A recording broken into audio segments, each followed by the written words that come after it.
¿Cómo están? Buenas tardes.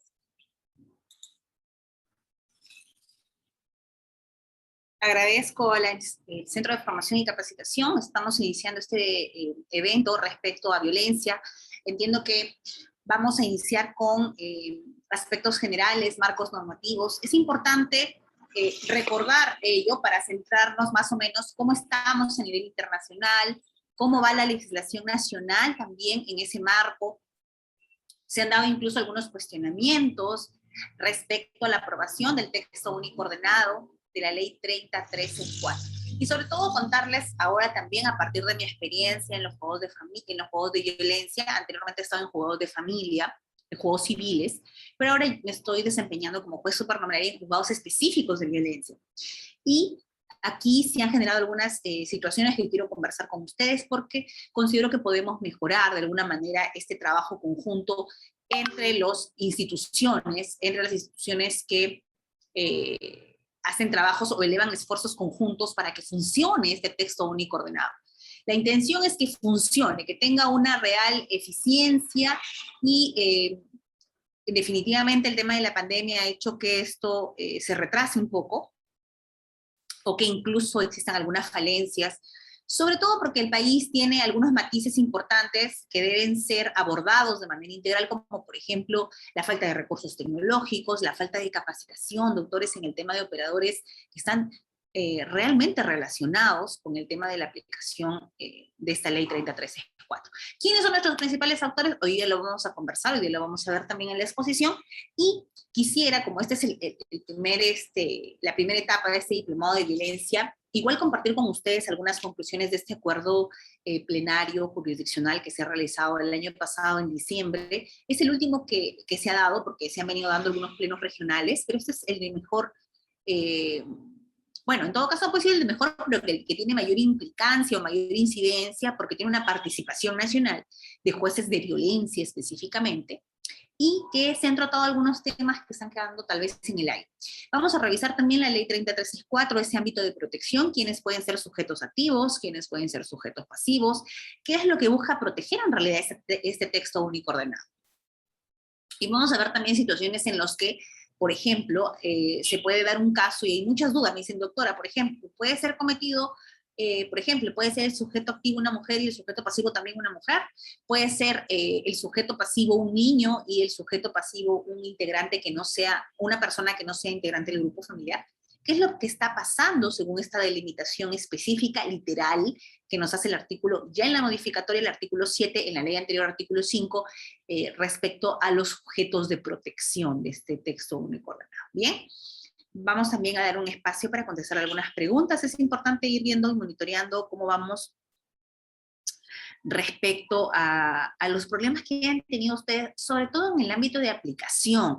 Yo quisiera que más allá de las preguntas de casos, porque entiendo que también hay muchos participantes que no son abogados, o que son asistentes sociales, que son psicólogos, que tienen algunas dudas de algunos casos específicos, pero lo que queremos dar una prioridad, porque son bastantes los inscritos, los conectados, vamos a darle una prioridad a los que nos hagan algunos cuestionamientos, sobre todo en el tema de aplicación del texto único ordenado. Se han tenido alguna situación en la que, por ejemplo, algunas comisarías han generado alguna barrera adicional para poder, para la presentación de la denuncia, como hoy les voy a contar, de una situación bastante alarmante que se da, incluso se ha dado en La Libertad, no se ha dado en un lugar específicamente en una zona que sí está entre un índice de pobreza, no pobreza extrema, pero en Virú, por ejemplo, ¿no? Que se ha dado una situación así, pero que no estamos hablando de lugares tampoco muy recónditos donde sea difícil llegar con el tema de capacitación, ¿no? Entonces, ver cómo están funcionando los centros de emergencia mujer, si hay alguno que trabaja dentro de los centros de emergencia mujer, por favor también háganmelo saber, para poder conversar de algunas situaciones que se vienen dando también con el centro de emergencia mujer, integrantes de la policía, por ejemplo, centros de salud mental, que es prácticamente las medidas de protección en su mayoría involucran una medida de protección de terapia psicológica. Vamos a ver cuál es el comportamiento también de los centros de salud mental, porque están colapsados. Así como tenemos juzgados colapsados, tenemos también centros colapsados en los que te fijan una fecha de terapia, tal vez con una fecha muy larga, y que en realidad no va a cumplir lo que en realidad quiere esta 30364. Bien, chicos, vamos a iniciar. Cualquier pregunta también, por favor, por el chat. Están saludando. De verdad que les felicito que estemos trabajando el día de hoy, día domingo, que es un día de descanso, pero estamos avanzando con la capacitación. Eso es muy importante. Buenas tardes, chicos. Bien, vamos a compartir pantalla.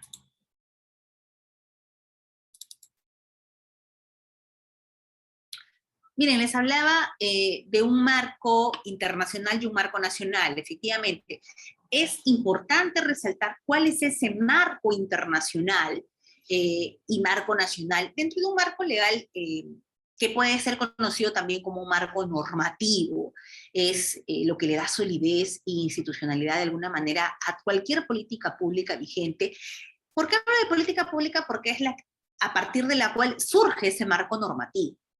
Entonces, este marco legal lo que va a permitir, de alguna manera, es darle sustento, fundamentación a, incluso, por ejemplo, a la emisión de una resolución administrativa, a la emisión de una resolución judicial, a los informes que realizan los asistentes sociales, a los psicólogos, a toda actuación que implique una apreciación, una motivación, tiene que tener sustento en marcos normativos, marcos legales y sobre todo en marcos internacionales.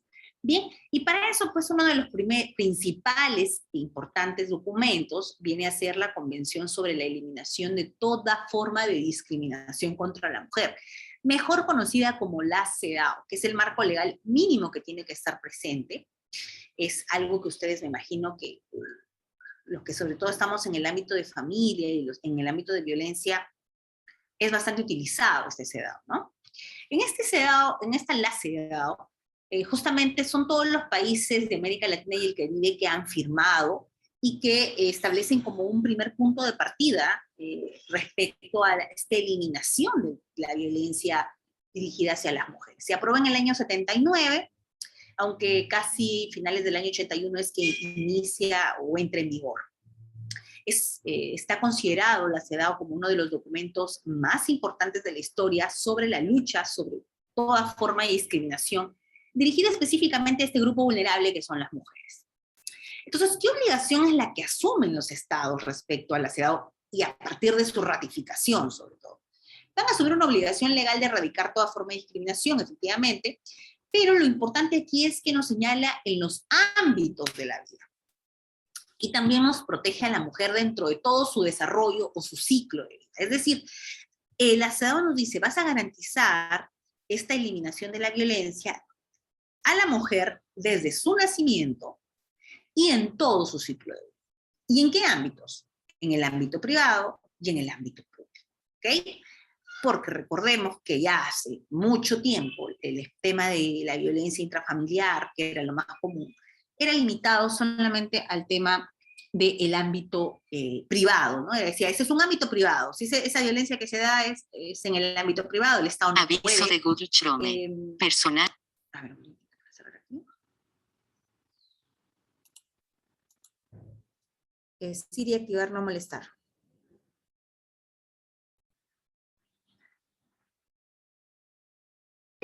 Ahora sí, disculpen, se veía la computadora.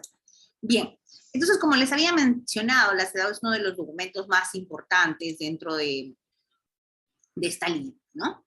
Y tenemos a la CEDAW, gracias a ello se ha podido incluso lograr que algunos países importantes reconozcan derechos trascendentales, como por ejemplo en el tema de Panamá, que se reconozca como tal el feminicidio. En el Perú también lo tenemos reconocido como un delito específico dirigido a este odio que se puede generar respecto a las mujeres, ¿no? Bien, ¿qué más tenemos en el marco internacional?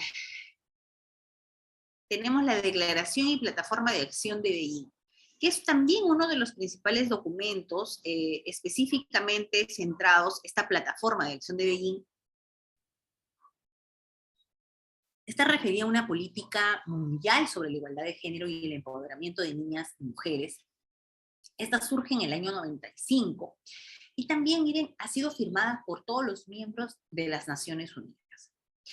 Tiene varios objetivos este documento, esta plataforma de acción de Beijing, entre los que uno de sus ejes importantes es justamente la lucha contra la violencia en el punto 4, y específicamente también la niña como tal, no es niña, niño y adolescente, sino acá la niña en específico en el punto 12.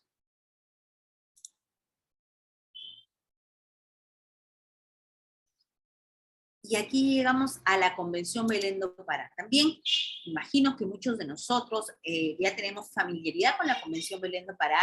Justamente fue en la ciudad de Belén, en la capital del estado brasileño de Pará, y por eso es que esa convención se llevó a cabo ahí, y ese es el motivo del nombre. Es un marco legal también que es útil para poder emitir esta documentación correspondiente, estas resoluciones administrativas, resoluciones judiciales, para formar incluso agendas legislativas, agendas de políticas públicas.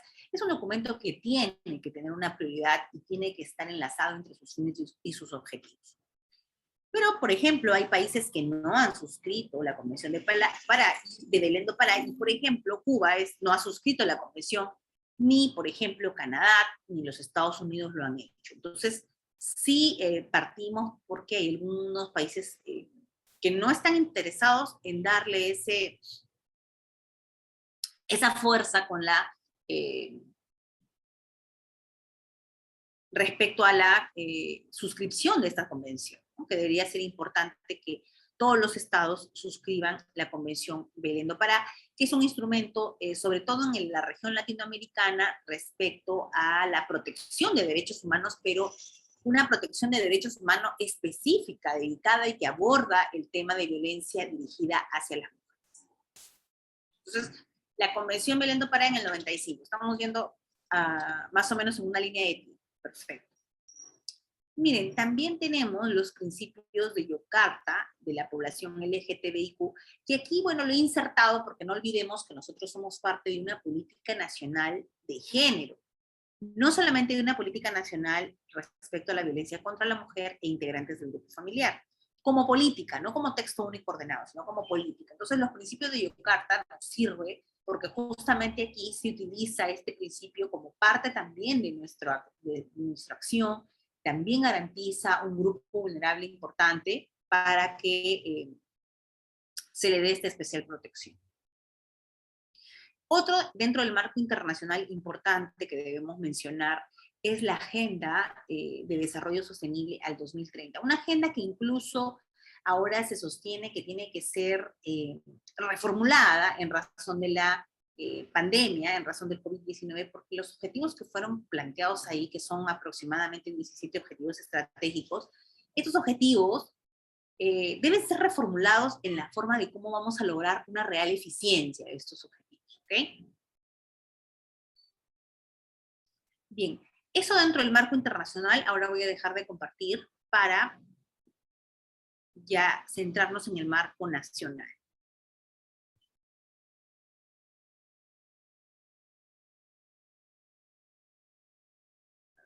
Aquí.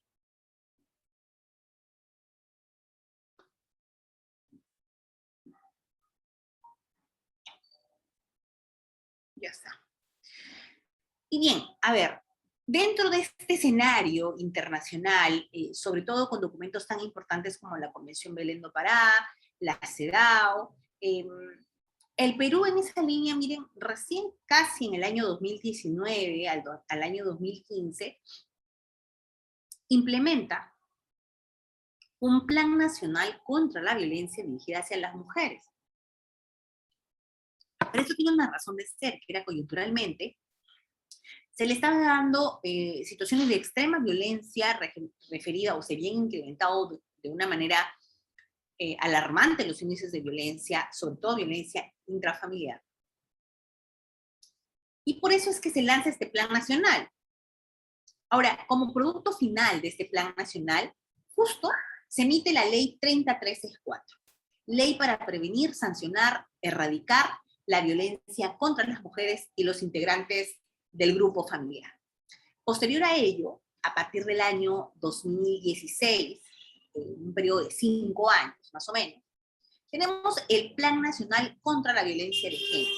Aquí lo que intenta el Estado peruano, de alguna manera, es que se entienda que se pretende abarcar algunos otros supuestos de vulnerabilidad.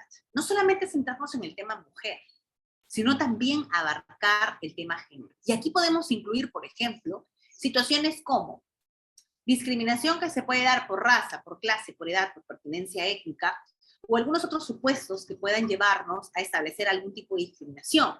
Igual también con la misma situación de que no solamente se va a proteger en ámbitos privados, sino también en ámbitos públicos. Ese nuevo plan nacional, como ustedes pueden verlo ahí, tiene una fecha fin, que es en el año 2021.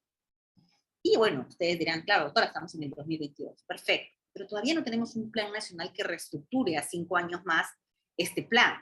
Lo que tenemos es una política nacional respecto a la lucha contra la violencia de género. La tenemos como una política nacional, sí, pero ¿quién va a dar efectividad a esa política? Es el plan, un plan nacional, y en este caso todavía está al pendiente de poder establecer cuál va a ser ese nuevo plan, con qué objetivos, con qué acciones estratégicas para darle cumplimiento. Y efectivamente, miren, se da una línea de tiempo, que quiero que ustedes la tengan claro, que es la ley anterior, la que precedió a la 30364, fue justamente la ley 26260, en la que también se emitió un texto único ordenado sobre esta ley.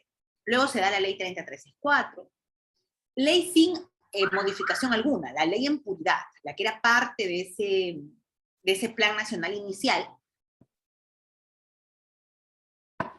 y que posteriormente se ha ido modificando. ¿Por qué se va modificando? Porque los ámbitos internacionales que tenían una tendencia a una protección y a un abordaje integral del tema de la violencia. Ya no estaba solamente centrado en las mujeres, sino también abarcaba otros supuestos de vulnerabilidad. Entonces, para fortalecer de alguna manera se vinieron emitiendo algunas disposiciones en el ámbito nacional, como por ejemplo la ley 30862, ley que fortalece las diversas normas para prevenir y erradicar la violencia contra las mujeres y los integrantes del grupo familiar.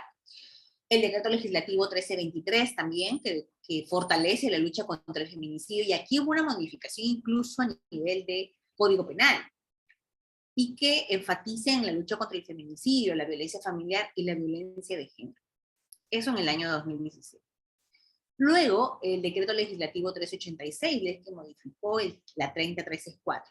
¿Y el 1386 a qué se refería? El 1386 estaba referido sobre todo a espacios de competencia o ámbitos de competencia, porque en algunas zonas en las que no teníamos jueces de especialización de familia,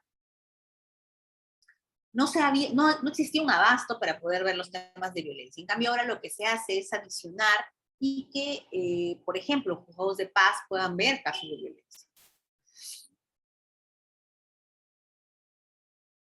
Pero para que el juzgado de paz vea, el paz letrado pueda ver esos casos de violencia, tiene que emitirse una resolución administrativa que determine la competencia como tal.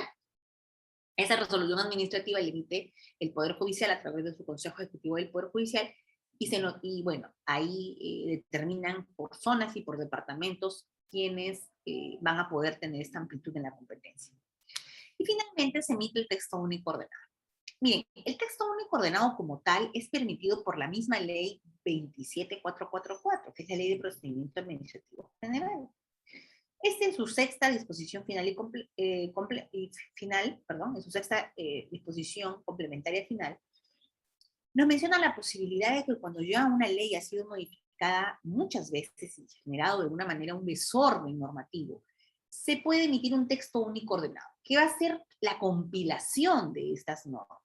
Ahora, la gran pregunta es, ¿corresponderá el texto único ordenado de la ley 30364 solo a una compilación de dispositivos legales?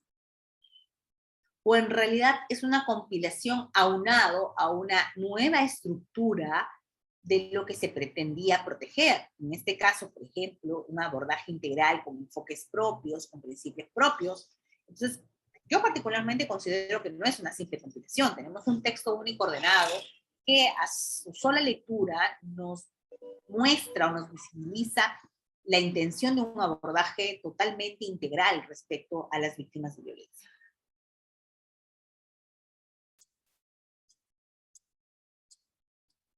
Eso de la justicia con perspectiva no lo vamos a tomar ahorita.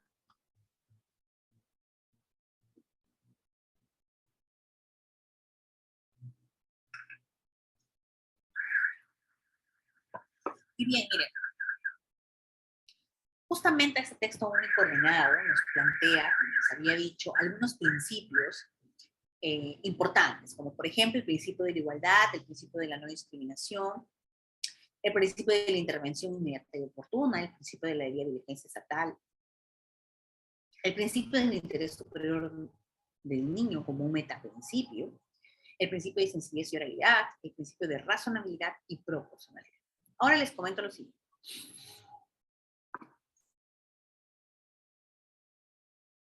En estos nuevos principios que van de la mano con este nuevo texto único ordenado, se le da una especial importancia al principio de igualdad y no discriminación, porque prácticamente es sobre el que surge o sobre el que emana tal vez toda esta normativa que se viene emitiendo, a partir de garantizar la igualdad entre hombres y mujeres, en razón de la prohibición de toda forma de discriminación, entendida esta como una distinción, como una exclusión o como una restricción, basada, por ejemplo, como uno de los factores, por ejemplo, en el sexo, y tenga la finalidad o tenga por resultado menoscabar o anular el reconocimiento, goce o ejercicio de los derechos de las personas.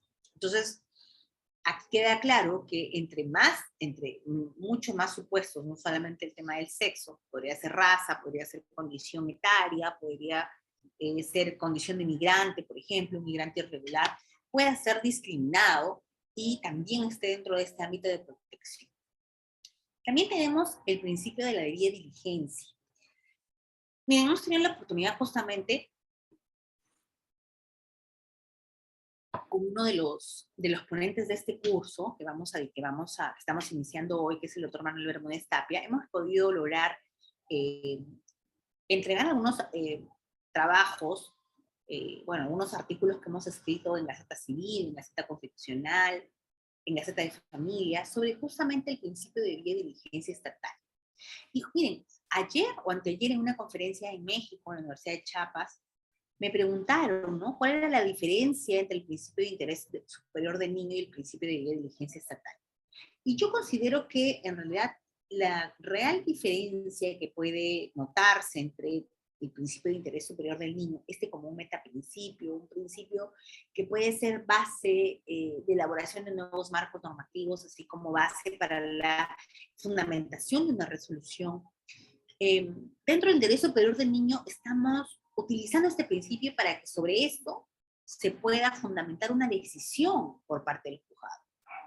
Sin embargo, en el principio de debida diligencia, que involucra a los operadores, no es una motivación para una decisión, sino que en el principio de debida diligencia estatal es el comportamiento de la institución o del Estado para poder, por ejemplo, dentro del desarrollo del proceso, poder evitar alguna situación de discriminación o de desigualdad que se pueda advertir. Entonces, es un comportamiento prácticamente el principio de debida diligencia que hace responsable al Estado peruano, y así lo ha dicho la Corte Interamericana de Derechos Humanos. Ha dicho, el Estado peruano es responsable, por ejemplo, en la sentencia del 20 de abril, del año 2020, creo que es 2020, a ver, vamos a buscar. En el caso de Azul Rojas Marín, por ejemplo, acá está. El 12 de marzo del 2020. La Corte Interamericana nos dice, el Estado peruano es responsable, porque él, por más que implementó una política pública respecto a disminuir los índices de violencia, y sobre todo en estos crímenes de odio, también en situaciones, por ejemplo, porque se afectó a una integrante o un integrante de la comunidad LGTBIQ. Entonces dice, el Estado peruano es responsable, pero es responsable de manera objetiva. Claro, es que la responsabilidad que se le atribuye a los estados al momento de resolverse estos tipos de conflictos en la Corte Interamericana es justamente parte de una responsabilidad objetiva.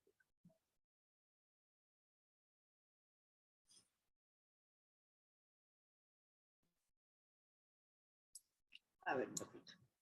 ¿Eso cerró?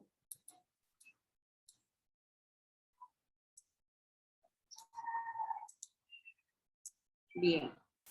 Entonces, este principio de debida diligencia va a implicar que los actores con poder de decisión puedan generar un despliegue de situaciones para poder dotarle de una verdadera atención prioritaria y urgente, que es lo que se requiere.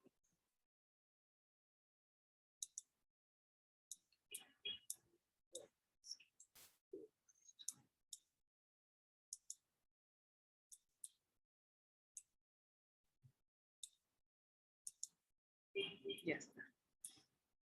Ahora, miren, les comento un caso rapidito, que es un caso de violencia que ha llegado al juzgado, y les pongo el supuesto al toque. A ver, un caso de violencia, un caso tradicional de violencia intrafamiliar.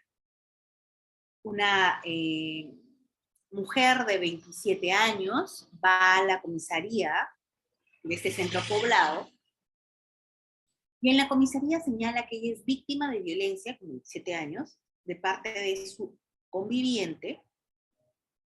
Es víctima de violencia física, señala, víctima de violencia económica y víctima de violencia psicológica. Invoca los tres tipos de violencia. Bueno, se inician las actuaciones a nivel policial. Sin embargo, cuando va al comisario a que le registre la denuncia, le dice, señorita, su documento nacional de identidad. Y la señorita le menciona, o la señora le menciona, que ella no cuenta con documento nacional de identidad.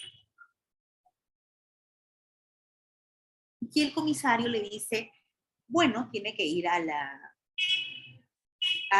¿cuál sería el documento? En todo caso, una ficha de RENIEC. Ellos tienen acceso a la ficha de RENIEC. No se preocupe, vamos a digitar cuál es su nombre.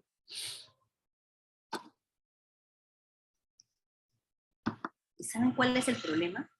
Que cuando la policía busca en el sistema, no ubica a la señorita.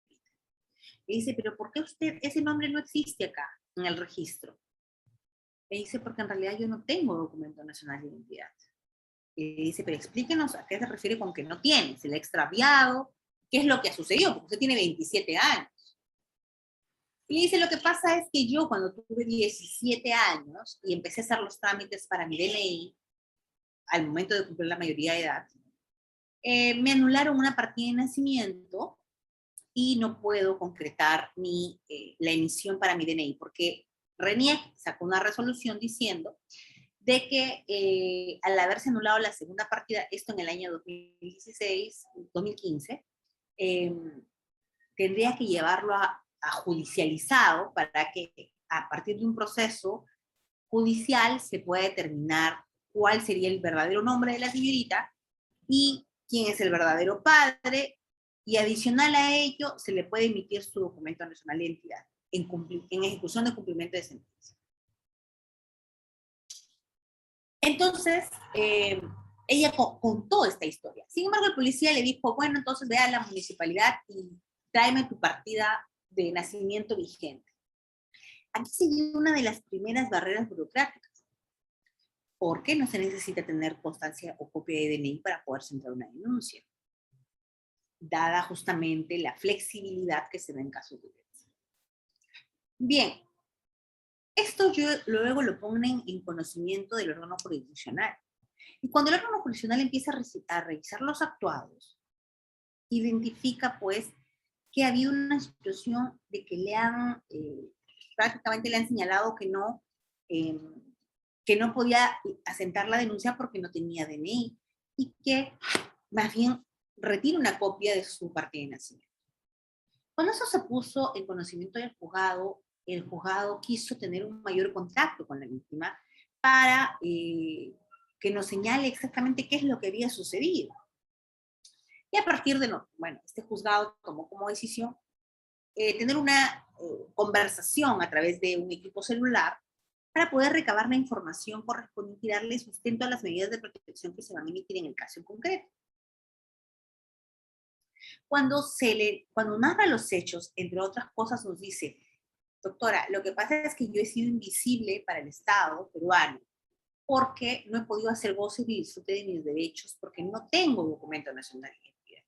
Incluso yo no puedo o no he podido vacunarme Yo no he podido ingresar a los centros comerciales, ahora incluso en el tiempo de pandemia, no he podido entrar a institutos privados, instituciones públicas, porque se requiere el documento nacional de identidad. Entonces, miren acá en este caso prácticamente desesperante, porque era una madre, porque era, claro, una madre que no tenía ninguna documentación, que estaba expuesta, que no se había vacunado, y teníamos que darle una solución. Ahora, la pregunta es, ¿el juez de violencia puede a través de esas facultades determinar una violencia estructural, visibilizar una situación de maltrato por parte del Estado a través de sus instituciones? Y como lo hizo, por ejemplo, en el caso Azul Rojas Marín, aquí responsabiliza al Estado, pese a que los que fueron los que golpearon y torturaron a en este caso Azul, que era un integrante de la comunidad LGTBIQ, podrían ser o no sujetos activos de una violencia estructural como tal. Esa era la pregunta. Y efectivamente así se consignó en la resolución. Se emitieron las medidas de protección, pero medidas de protección coherentes con la situación actual, el conflicto actual de la supuesta víctima hasta ese momento. Entonces, miren qué se ha hecho acá. Acá se ha emplazado a registros públicos como la entidad responsable para que en el breve plazo pueda emitir el documento nacional de identidad. Indistintamente que lo haga con la partida de nacimiento inicial, con la segunda partida, como él considere, pero ella necesita tener una identificación. Y a partir de eso, por ejemplo, se dispuso también al centro de salud que de manera inmediata y sin la vacunación se proceda a la inoculación con la vacuna. Porque de alguna manera ese es el abordaje integral del que tanto se habla. Si no hubiese sido un juez diligente, simplemente lo hubiera denunciado, como denunciaron por la violencia familiar, ahí le hubieran otorgado sus garantías y ahí hubiese quedado supuestamente el problema respecto al otorgamiento de medidas de protección. Pero ¿acaso el juez no tiene todas las herramientas para que pueda primar este principio tan importante, tan bonito, que es el principio de debida diligencia, bueno, en este caso debida diligencia, que significa que el Estado va a adoptar sin dilaciones todo tipo de política orientada a prevenir, sancionar y erradicar toda forma de violencia contra las mujeres y los integrantes del grupo familiar. Ahora, este principio de debida diligencia siempre está muy relacionado o íntimamente relacionado con el principio de intervención inmediata y oportuna, que también significa que los operadores de justicia y sobre todo la Policía Nacional son los que ante una situación de hecho o amenaza de violencia deben actuar de forma oportuna, porque ya prácticamente después de varios anoticiamientos de intentos de violencia psicológica o violencia psicológica en sí o violencia física también, ya podemos llegar a la conclusión de la que, por ejemplo, nos refiere el informe del Defensoría del Pueblo, es que en los casos de feminicidio, por ejemplo, se advierte cuál es el nivel de incidencia anterior a que se dé ese feminicidio. Bien, también tenemos los principios de la sencillez y oralidad, el principio de la razonabilidad y proporcionalidad.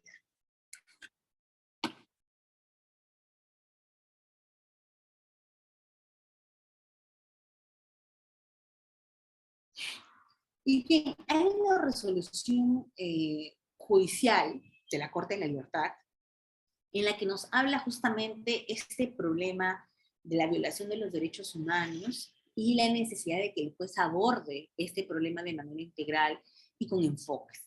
¿A qué nos referimos con enfoques? Por ejemplo, el enfoque de género que prime una situación de no discriminación, un alto a situaciones de discriminación por temas de género. Y enfoque de derechos humanos es algo de manera mucho más general, ¿no? En el que abarca también los derechos humanos de las mujeres, de los hombres, indistintamente a los grupos que pertenezcan. Pero este enfoque de derechos humanos lo que dice es, analízame con enfoque de derechos humanos. Si en este caso vamos a tener un enfoque mucho más amplio y se va a poder resolver esos casos difíciles, por decirlo así. Así como el enfoque de integralidad, el enfoque de interculturalidad, el enfoque de interseccionalidad. Y ustedes miran, doctora, ¿a qué se refiere este decreto de interseccionalidad? El enfoque de interseccionalidad es que prácticamente a partir de un enfoque de derechos humanos, pero centrado en los derechos humanos de las mujeres, Se puede, por ejemplo, en el caso interseccional, coincidir con más de un supuesto de vulnerabilidad, como por ejemplo, podemos aunarle a que es una mujer en extrema pobreza, por ejemplo, que sea una mujer maltratada en extrema pobreza, que se encuentre recientemente embarazada, como siempre ocurre eso, quiero evitar ya la medida de protección, me dice doctora, pero yo estoy embarazada, y él es el único sustento de mi casa, además él ya no se está por... O sea, situaciones que puedan dar, que hayan cambiado el conflicto. Pero igual debemos hacer un abordaje y un enfoque interseccional para poder determinar aquellos supuestos que confluyen, que coinciden, como por ejemplo el tema de la discriminación por raza, por sexo, por religión, por opinión política, por orientación sexual. Esas situaciones pueden confluir y a eso se le llama una tendencia a la interseccionalidad.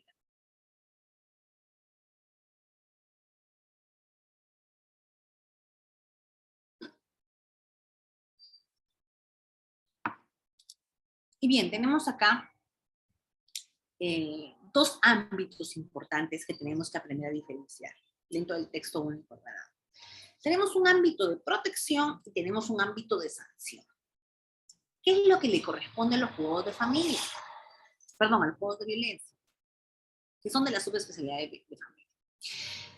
Aquí lo que corresponde es justamente en ese ámbito de tutela que sean los juzgados donde hay la especialidad de violencia, que sean los juegos de violencia. Donde no hay, que sean los juegos de familia. ¿Quiénes van a dictar esa medida de protección o esa medida cautelar? Ojo, el artículo 322, 38, 333 del texto único ordenado justamente señalan eso, que el juego de familia va a dictar la medida de protección o la medida cautelar, pero solo aquellas necesarias para proteger la vida. Bien, la vida de las víctimas. No a todos se les va a dar este espacio de tutela. También tenemos otro espacio bien delimitado, que es el ámbito de tutela y de sanción. Perdón, en el ámbito de sanción. En el ámbito de sanción, por ejemplo, el ámbito penal, aquí ya el juez penal, el juez mixto, va a ser el que va a determinar las personas que hayan cometido delitos y se fija una sanción e incluso una reparación de correspondencia. Asimismo, tenemos dentro de este proceso especial que la intención es justamente que se le dé una mayor competencia funcional y que de manera excepcional sea visibilizado por jueces de paz a partir del decreto 1386 que lo habíamos revisado en esa cadena, en esa línea de tiempo.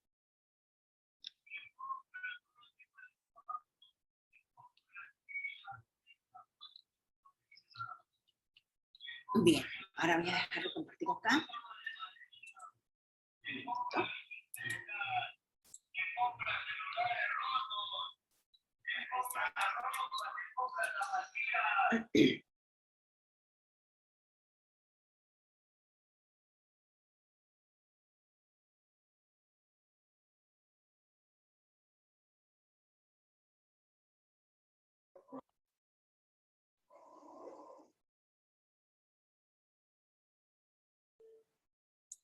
Voy a abrir el archivo un segundito.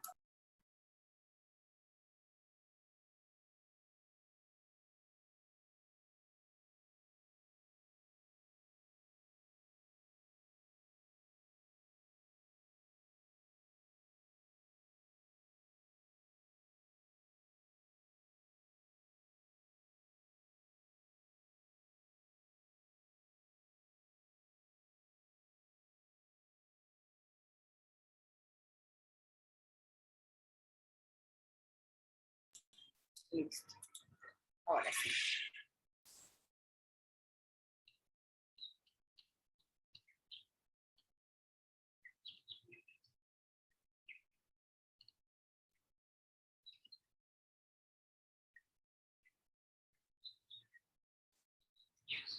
Bien, vamos a ir justamente al texto único ordenado de la ley 3334, en el que les había señalado específicamente que tenemos dos ámbitos, el ámbito de protección y el ámbito de sanción. ¿Cómo funciona el ámbito de sanción? Recibida la denuncia policial, se remite copias a la Fiscalía Penal, se apertura proceso penal, y esto lo dirige incluso como juez de garantías en su momento el juez penal.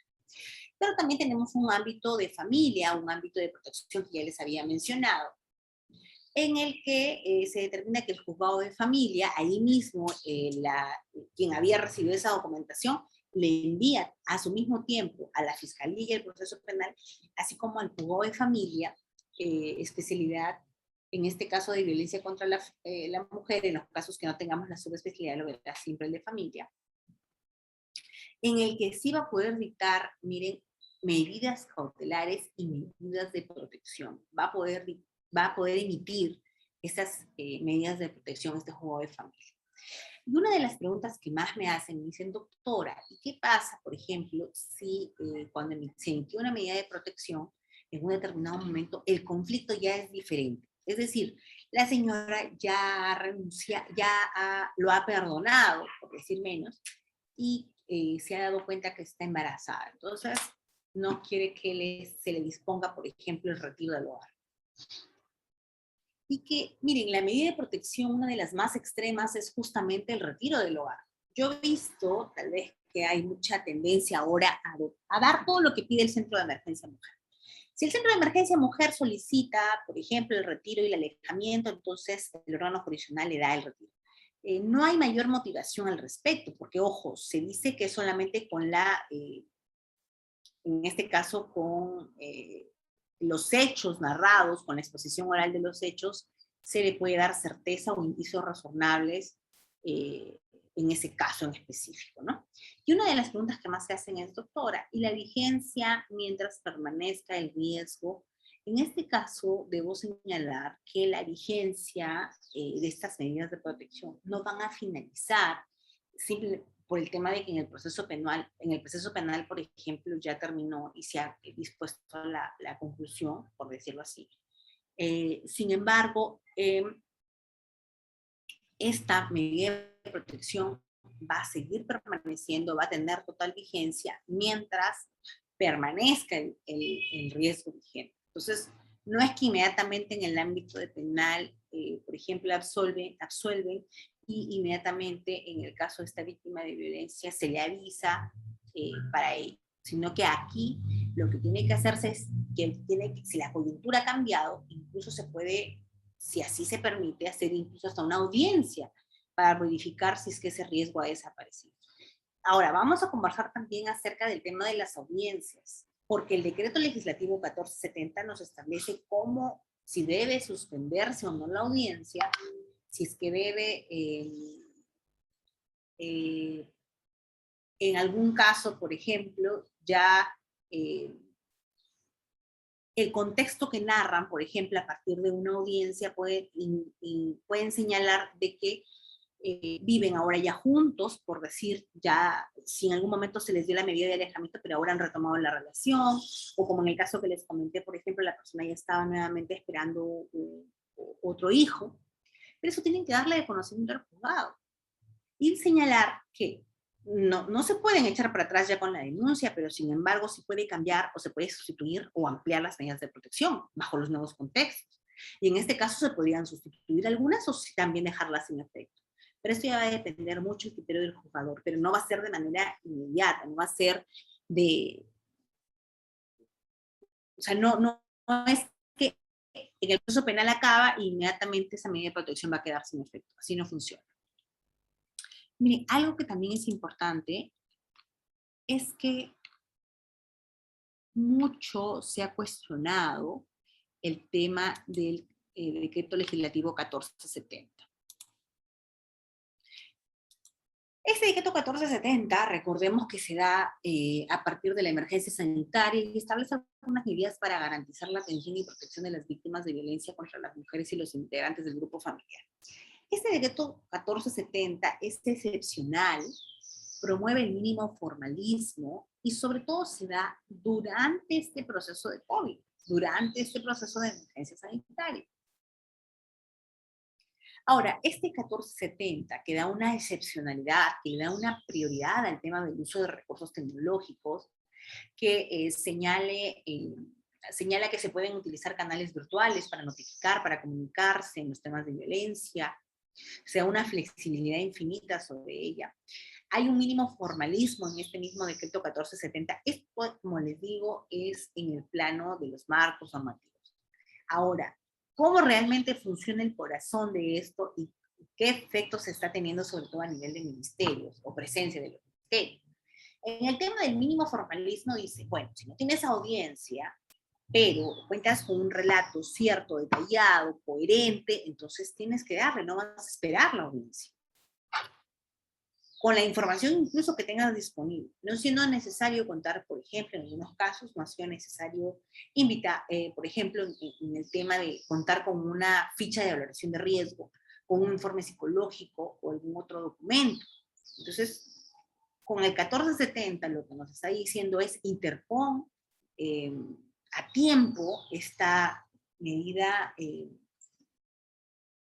de protección, incluso no es necesario que realices la audiencia, porque tú ya tienes un relato cierto, un relato claro, un relato coherente. Entonces, ¿qué necesidad de esperar la ficha de valoración de riesgo? ¿Qué necesidad de esperar algún otro documento oficial si tienes que dictar las medidas en ese plazo y con lo que tienes? Ahora, respecto a eso, también ha surgido incluso un pleno sobre ello. Y les voy a mostrar, ahorita voy a dejar de compartir esto para mostrar las conclusiones del pleno. Y luego vamos a regresar a eso.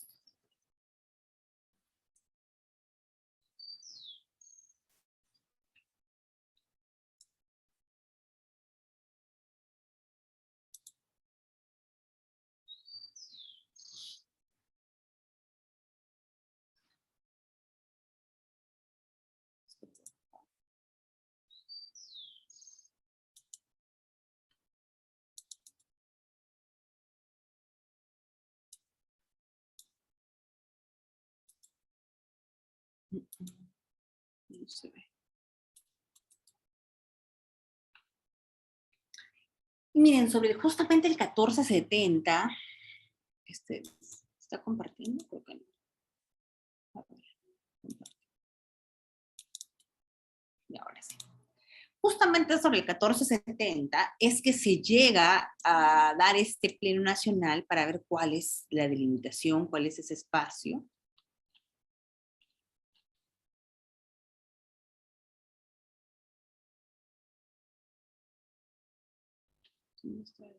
Este es el jurisdiccional, no me equivoqué. Quiero el nacional.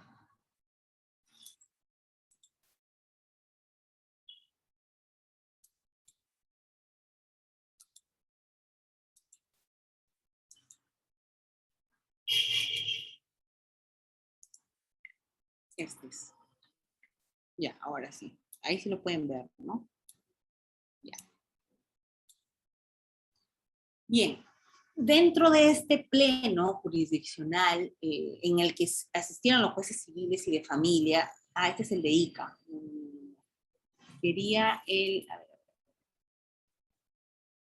justamente por lo del 1470 es que les señalé este pleno que es importante. Este es el regional, este es el decreto. A ver, vamos a ver. Un ratito. Violencia.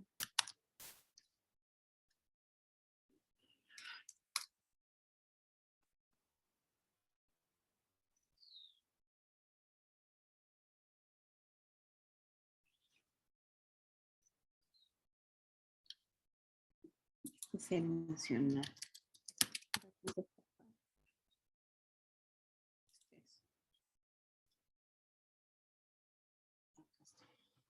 Ahorita descarga.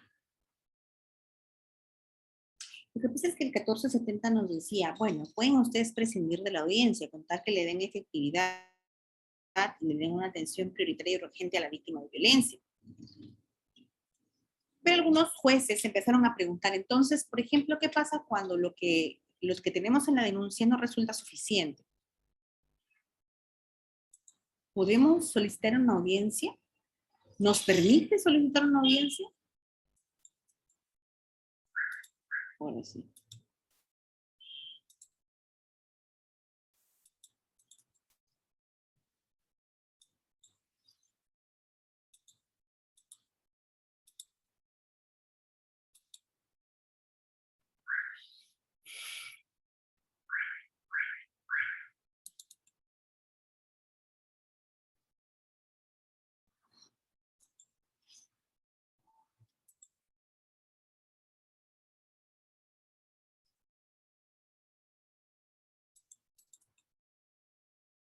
Ahora sí, este es.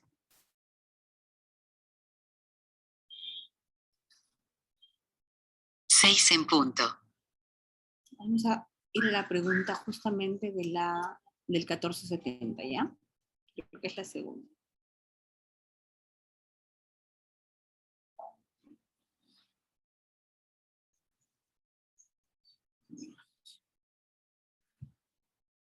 A ver, 1470, creo que es la 3.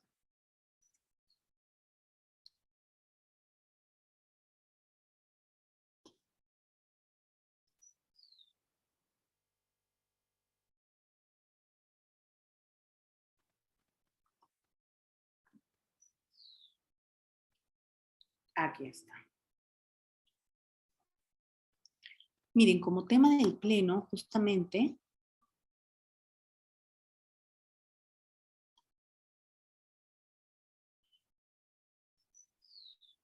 la interpretación y aplicación del derecho del decreto, perdón, la interpretación y aplicación del decreto 1470 al momento de dictar medidas de protección.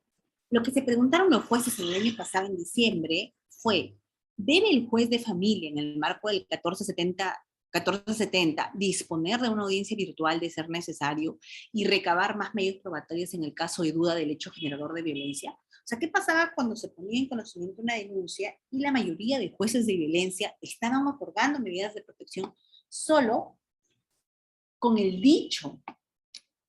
Y a veces ese dicho resultaba insuficiente. Entonces, algunos jueces decían, estamos limitados entonces a poder generar o convocar una audiencia, porque una primera ponencia dice, no podemos. No podemos porque las medidas de protección y medidas cautelares dictadas en el marco del 1470, el cual establece los lineamientos para trabajarse durante el COVID, ha señalado, dice, no debe realizarse esas audiencias ni recabarse más medios de prueba. Tú debes resolver con lo que se encuentra en ese expediente. En cambio, la segunda ponencia dice, sí, claro que se puede.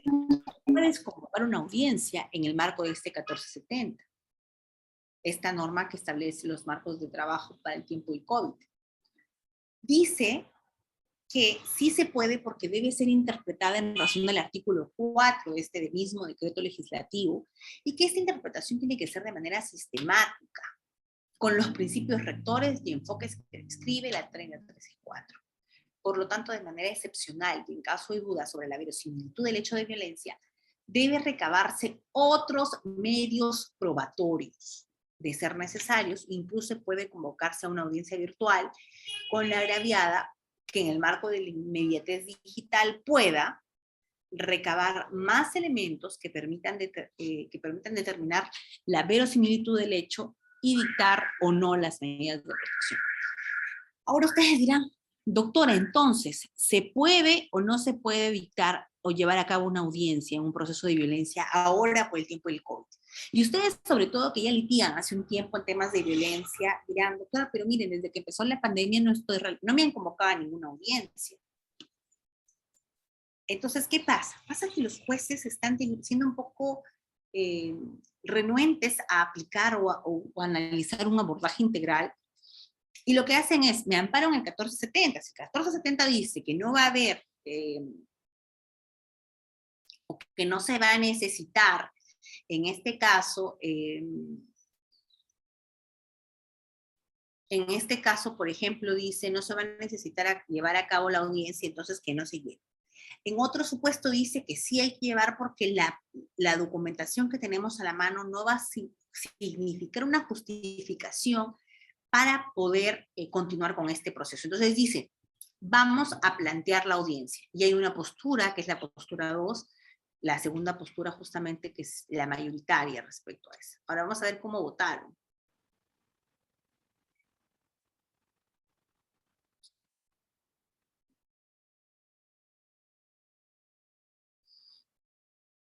Miren, la primera ponencia coge 16 votos. La primera ponencia que era, ¿recuerdan? Era de que no se podía llevar a cabo audiencias. Y la ponencia 2 con 82 votos dice, claro que podemos hacer audiencias, si es que solamente con el dicho de la víctima no nos resulta un relato coherente, cierto, claro, para emitir una medida de protección, entonces voy a utilizar en este caso, una audiencia para poder establecer el conflicto actual. Miren, en el caso de Virú, nosotros lo que hemos hecho, porque la audiencia se complica incluso con el tema de la notificación, lo que hemos hecho es establecer como un protocolo de actuación y de atención a la víctima, en el que se le puede escuchar, se le puede oír, se puede determinar un conflicto incluso muchas veces más grande que el conflicto que se pone de manifiesto. Esto es la violencia intrafamiliar, se puede poner de manifiesto. Sin embargo, hay detrás una violencia estructural, la cual no es muy visible. Entonces, es necesario determinar ello a través de un nuevo contacto. La pregunta es, ¿necesitamos o estamos obligados a hacer una audiencia? En este caso de la ley 33, el texto del decreto legislativo, pues la respuesta es no, tú no estás obligado a hacerlo, pero tampoco estás prohibido de hacerlo. Entonces, si no estás prohibido, puedes encontrar una motivación y dictar o llevar a cabo esta audiencia. Esto lo dejamos para el final. Voy a la primera pregunta que también siempre me...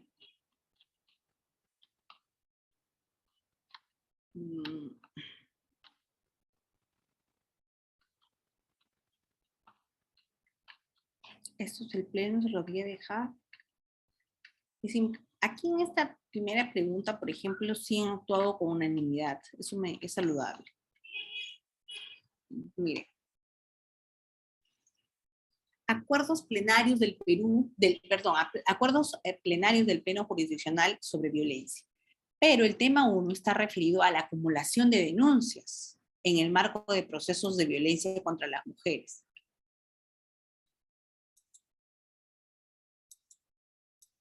Y los integrantes del grupo familiar cuando ambas partes son denunciados y denunciantes al mismo tiempo. ¿Qué hacemos? Aquí, miren, hay otro problema. Los jueces se preguntan, ¿corresponde acumular los procesos en la fase de protección tutelar en casos de violencia contra las mujeres e integrantes del grupo familiar cuando existen denuncias mutuas por violencia entre las partes indicadas? Y de ser el caso, ¿ante qué juez correspondería dicha acumulación? Yo quisiera que en este momento los chicos que están conectados, a ver si me están siguiendo.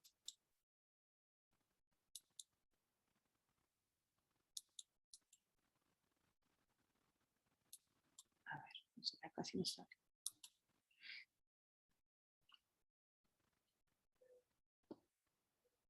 A ver, ¿qué dicen ustedes? ¿Ante qué juzgado corresponde esa acumulación? Si desean, pueden prender su micrófono para hacerlo y contactarnos de manera directa, los participantes. Estamos con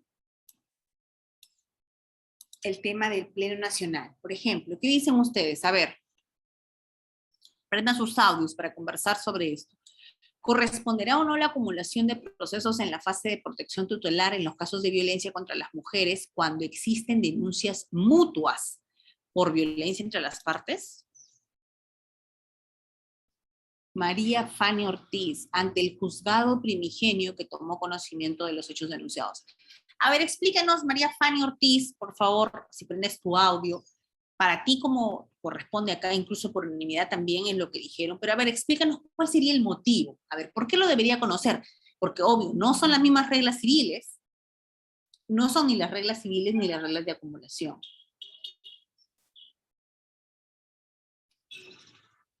¿Puedes prender tu audio, María Fanny, por favor?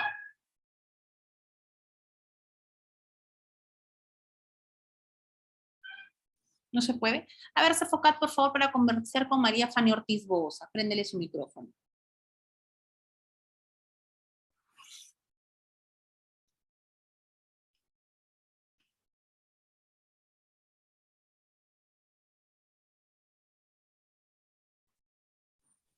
Ya pueden activar su audio, doctora. Ya se les está permitido. Hola, María Fanny, ¿cómo estás? Buenas tardes. Doctora, ¿qué tal? Buenas tardes con todos. ¿Cómo están? Sí, yo entiendo que, o sea, no sé si es en el mismo momento que los dos se han denunciado mutuamente y está constando en la misma parte policial, en la misma denuncia o separado. A ver, lo que el Pleno se planteó, mira, vamos a leer nuevamente la pregunta juntas.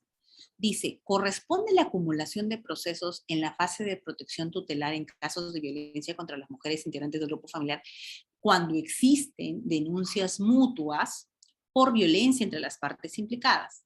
De ser el caso, ¿ante qué juzgado correspondería dicha acumulación? Primera ponencia. Uno dice que sí corresponde, creo que hay unas rayitas que están apareciendo en el compartido, por favor. A ver, creo que está fallando esto. A ver. Y la segunda ponencia dice no corresponde la acumulación porque, de acuerdo al mismo reglamento de la ley 33.4, solo prevé la figura de la acumulación de denuncias cuando existe identidad de partes respecto del primer proceso en donde se dictaron las medidas de protección, y no cuando las partes se invierten. Es decir, que tanto la persona denunciante y la persona denunciada sean las mismas en ambos procesos. Lo que pasa aquí, María Fanny, es que, por ejemplo, pongamos el supuesto, ambas personas se agreden, ¿bien? Incluso físicamente. No tenemos claro si fue uno respecto del otro, respecto a que hubo a querer defenderse, o, por ejemplo, yo tuve un caso en el que el certificado médico de uno, el que llegó primero, por ejemplo, tenía huellas de estrangulamiento a nivel del cuello, y en la otra persona tenía rasguños en las manos. Ya para ustedes más o menos van centrando el tema. Si quería estrangularme, tenía que yo defenderme de alguna manera para evitar ese estrangulamiento. Entonces, el problema que se suscita en los dos es el siguiente, que a veces, por ejemplo, cuando se trata de un tema específico de mujer, ellos pueden ir directamente al centro de emergencia mujer, por ejemplo, que se encuentra en la misma comisaría. Entonces, la atención cuando es a través del centro de emergencia mujer o incluso ante la comisaría es rápida. Y eso llega y se digitaliza de manera rápida al juzgado. Pero en cambio, por ejemplo, puede ser que al pasar de las horas, esto va también la persona que en ese momento era el denunciado, va como denunciante, también con su certificado médico, a decir que también ha sido víctima de violencia, porque en el caso de violencia intrafamiliar o de exconvivientes es por ello. Entonces, aquí la pregunta de los jueces era, ¿qué hago cuando yo llego a otro proceso? O sea, yo ya dicté mis medidas de protección, o incluso voy a emitir medidas de protección, o ya las dicté, tengo una resolución, y llega otro caso en el que se invierten las partes. El que es denunciante ahora es denunciado. ¿Qué hago?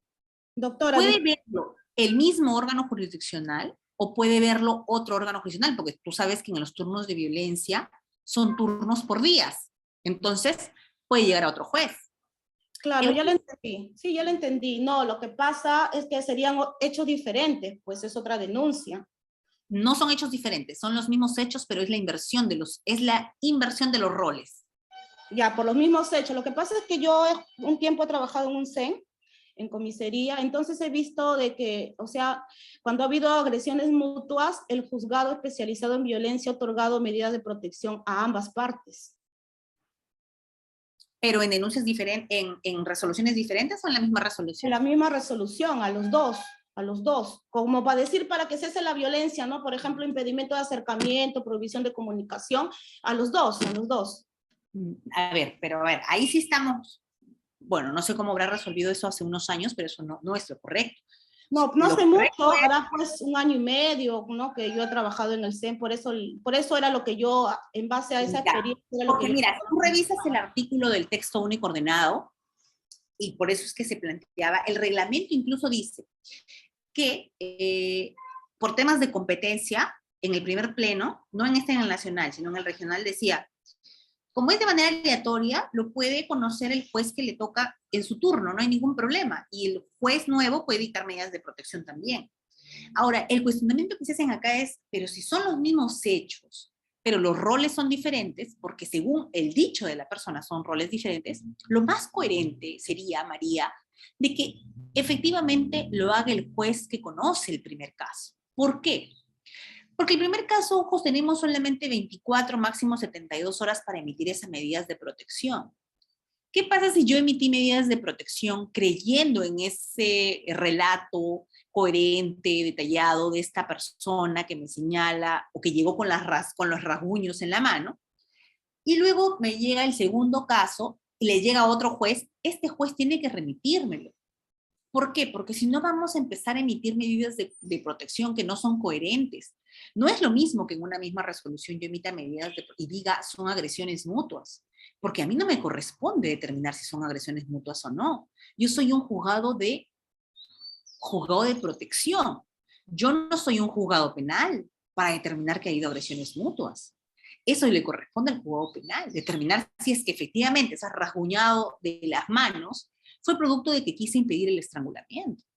Entonces, lo que a mí me compete es emitir otra resolución en el que, por ejemplo, si yo dicté el alejamiento, que al final la consecuencia va a ser eso, determinar el alejamiento de estas personas, si yo puedo con eso ampliar, por ejemplo, porque veo ahora también un nuevo certificado médico donde también veo que hay violencia o que se ha dado esta violencia o es un conflicto mucho más amplio en el que incluso también puede recaer en un menor de edad, los hijos en común pueden estar siendo víctimas de esta violencia también que se está generando entre sus padres, que son los invisibles, digamos, en este caso.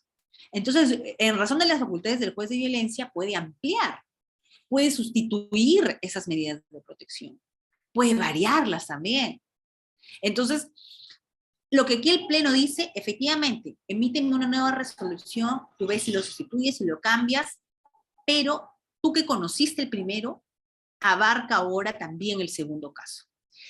Tú dirás, bueno, doctor, es lo más lógico. Sí, pero miren, en el Pleno regional, que es un año más bien antes, donde tú más o menos me dices en el tiempo que trabajabas en el Centro de Emergencia Mujer, fue en el Pleno regional que dijo que lo podía hacer cualquier juez. Que el juez incluso si aleatoriamente llegaba otro juez, por reglas de competencia no se asimilaba a los temas civiles y lo podía hacer cualquier otro juez. Pero ahora se han dado cuenta del desorden de que se están emitiendo medidas de protección de manera incoherente, que una medida de protección llega respecto a los mismos hechos, pero con inversión de roles, ambos son considerados víctimas de violencia en resoluciones diferentes y se dictan, por ejemplo, el tema del retiro del hogar o el tema del alejamiento, porque hasta el tema del alejamiento no hay problema. Pero ¿qué pasa con el tema del retiro del hogar? ¿Qué tienes que evaluar para el tema del retiro del hogar? Si hasta el ámbito de protección para ti, ambos han sido víctimas de violencia. Entonces, ¿a quién le doy el retiro del hogar familiar? Ese es el tema. Bien, ahora miren lo que se plantea. Vamos a avanzar aquí. Algo de lo que siempre... Gracias, María. Algo que siempre me comentan también muchos estudiantes es el tema de la violencia que se puede generar a partir del régimen de tenencia o el régimen de visitas, la tenencia o el régimen de visitas. Miren que justamente recién he tenido un caso importante esta semana sobre el tema de, vamos a avanzar, sobre el tema de que una pareja que estaba en proceso judicial, su tenencia y su régimen de visitas, ojo, ustedes saben que cuando se da la tenencia a uno, al otro está obligado a darse el régimen de visita, ya sea con externamiento o sin externamiento.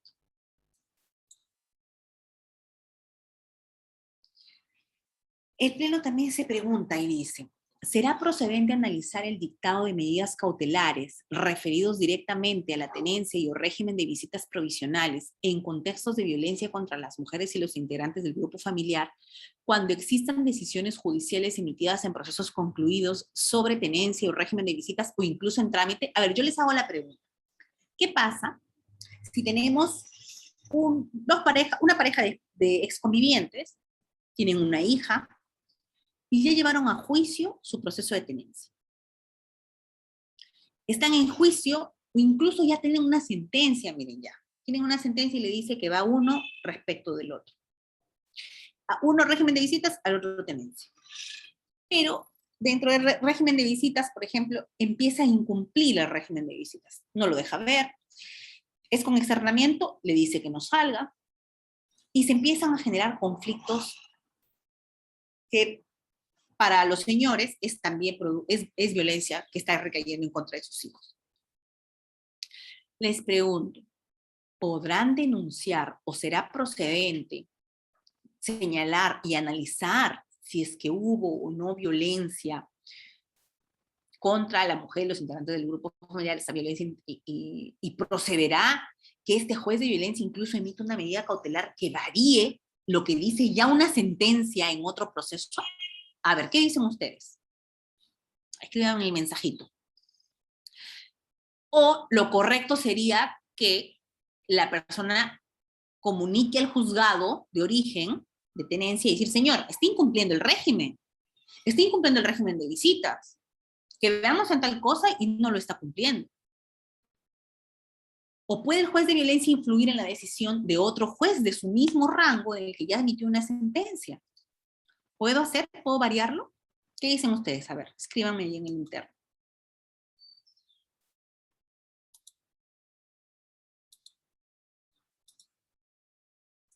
O si alguien desea prender su micrófono también.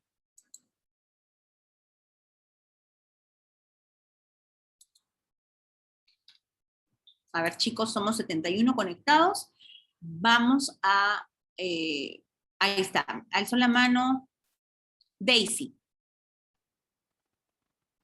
Daisy, a ver si... ¿Cómo estás, Daisy? Buenas tardes. Quería como comentarle un caso justo que viene a colación con su pregunta. Años atrás, un familiar mío, por irse al extranjero, le dieron un régimen de visita. El que se quedó con el menor tuvo pues este régimen, pues, ¿no? Perdón, la tenencia. Y el que no tuvo el menor, entonces le dieron este régimen de visitas. Y bueno, mientras que estaba en el extranjero, quien lo representaba era su padre, porque tenía un poder.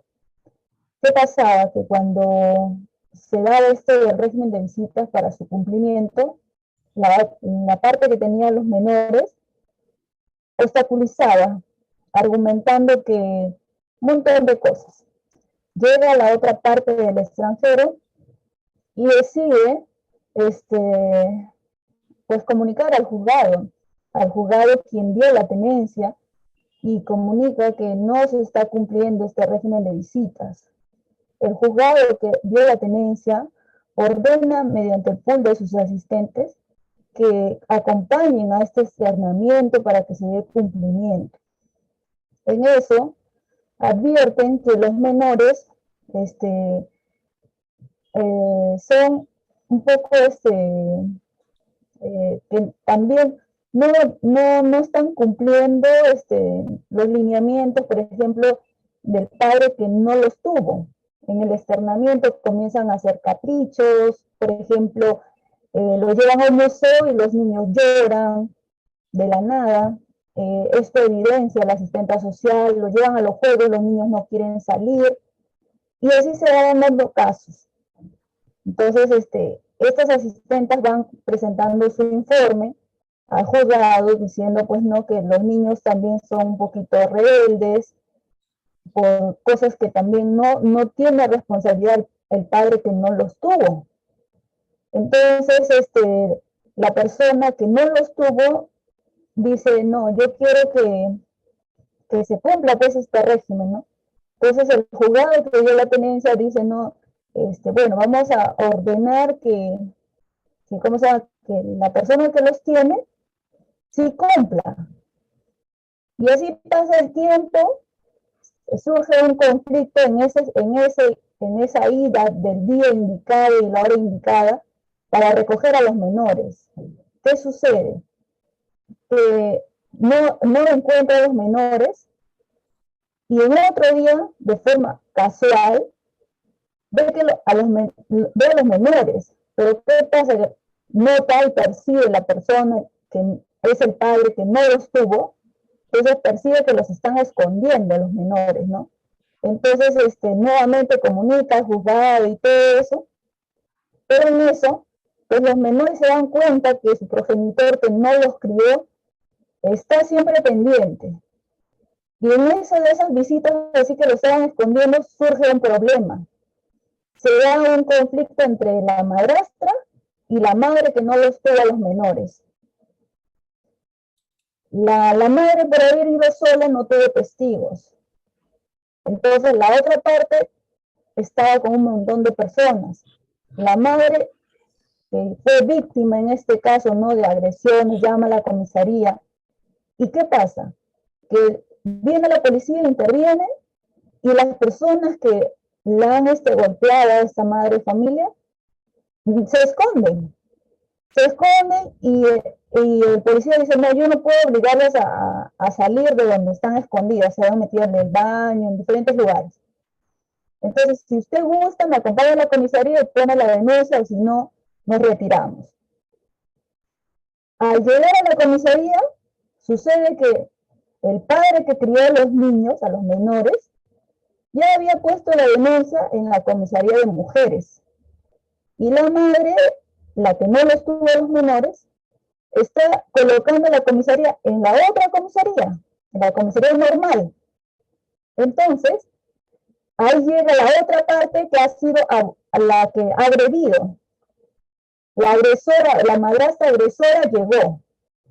Entonces, el policía dice, bueno, ambas partes van a denunciar. Sí. Entonces, se hace la denuncia, sucede que un expediente se va a un juzgado y el otro expediente se va a otro juzgado.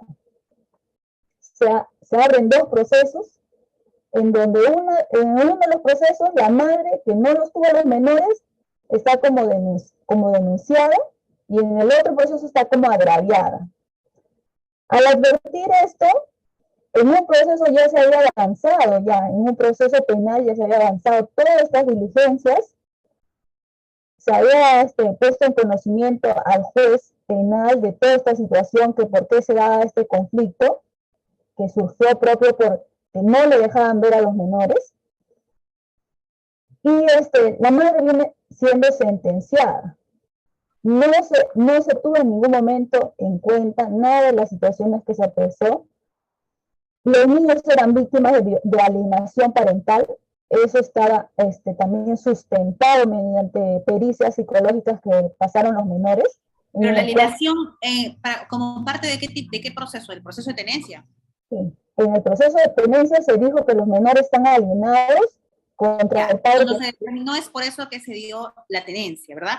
Ahora, hay que centrarnos un poco, Daisy, porque entiendo que tu caso es grande, pero vamos a centrar en lo que nos interesa, que es, por ejemplo, algo que nos es importante es lo siguiente. Este proceso, por ejemplo, tiene también ante los mismos hechos generadores de violencia, inversión de roles. La persona que era denunciante en un proceso se convierte denunciado en otro. ¿Cuál es el problema que Daisy nos comenta y que complica este aspecto?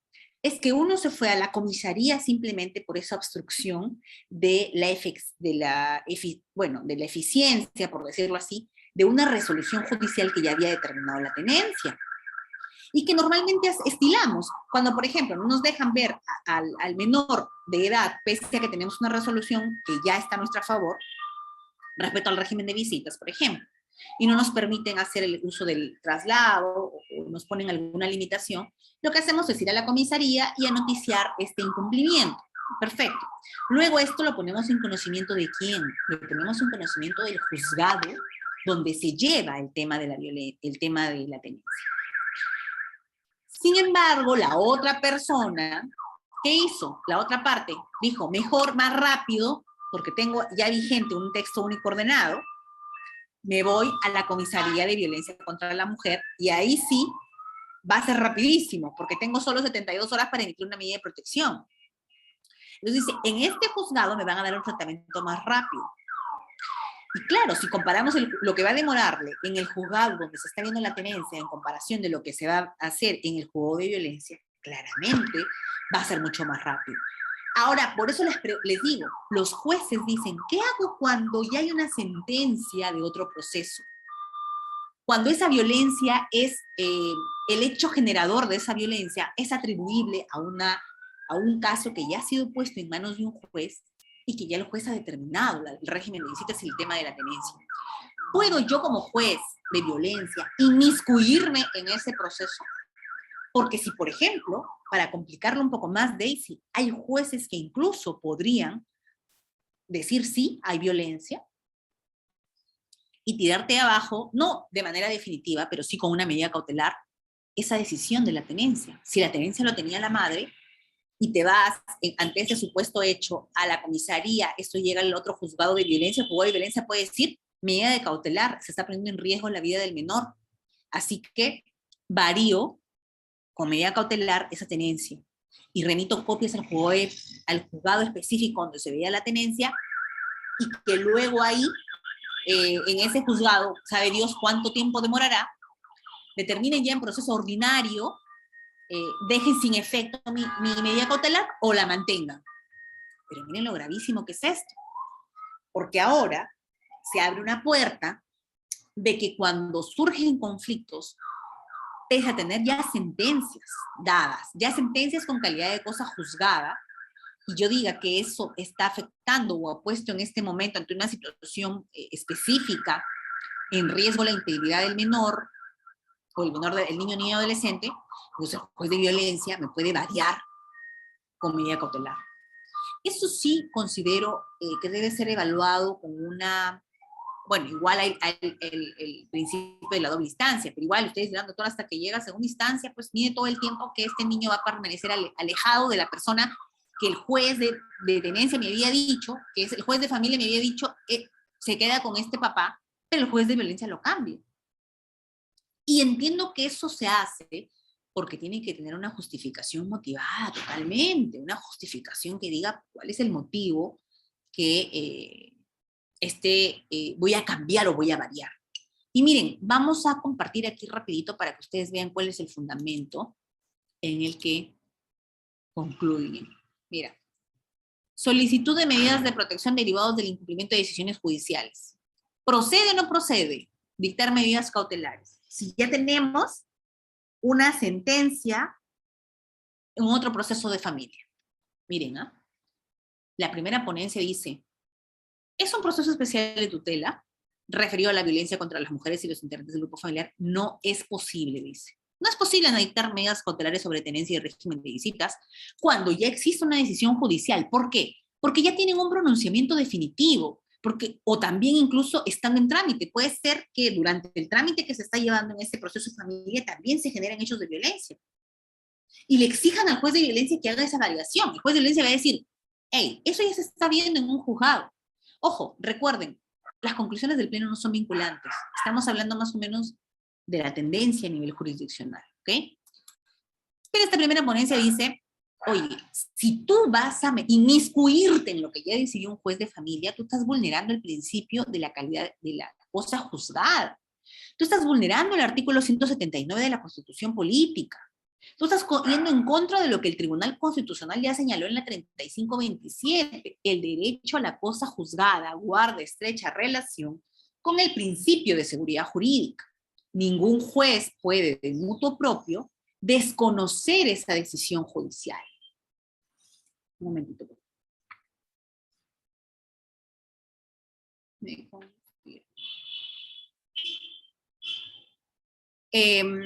Dice, ningún juez de mutuo propio puede desconocer esa decisión judicial recaída en otro proceso, pues ello le restaría de certeza y predictibilidad las consecuencias que se derivan de las relaciones judiciales. Asimismo, se estaría infringiendo lo dispuesto en el artículo 4 de la Ley Orgánica del Poder Judicial, que establece ninguna autoridad, cualquiera sea su rango o denominación, fuera de la organización jerárquica del Poder Judicial, puede abocarse al conocimiento de causas que estén aún pendientes o causas que ya han concluido. Pero la segunda ponencia dice, otro grupo dice, sí es posible analizar el dictado de medidas cautelares. Sí, puedes tú referirte a una medida cautelar de una tenencia y un régimen de visitas, aun cuando existan procesos en trámite sobre la materia. Pero te pone una condición, siempre y cuando concurran situaciones especiales o circunstancias especiales que pongan en riesgo la vida y la integridad de las personas integrantes de ese grupo familiar. Ello en concordancia con lo que dice o con los fines de la 3364, tanto en sus normas reglamentarias como en sus normas modificatorias. ¿En qué se fundamenta esta postura? Se fundamenta porque dicen, la violencia es un tema cíclico, es cambiante, es espaciada, y por ende puede configurarse tanto antes de que se inicie el proceso judicial, durante el desarrollo de ese proceso judicial, e incluso después del proceso judicial, o sea, cuando ya tenemos una sentencia.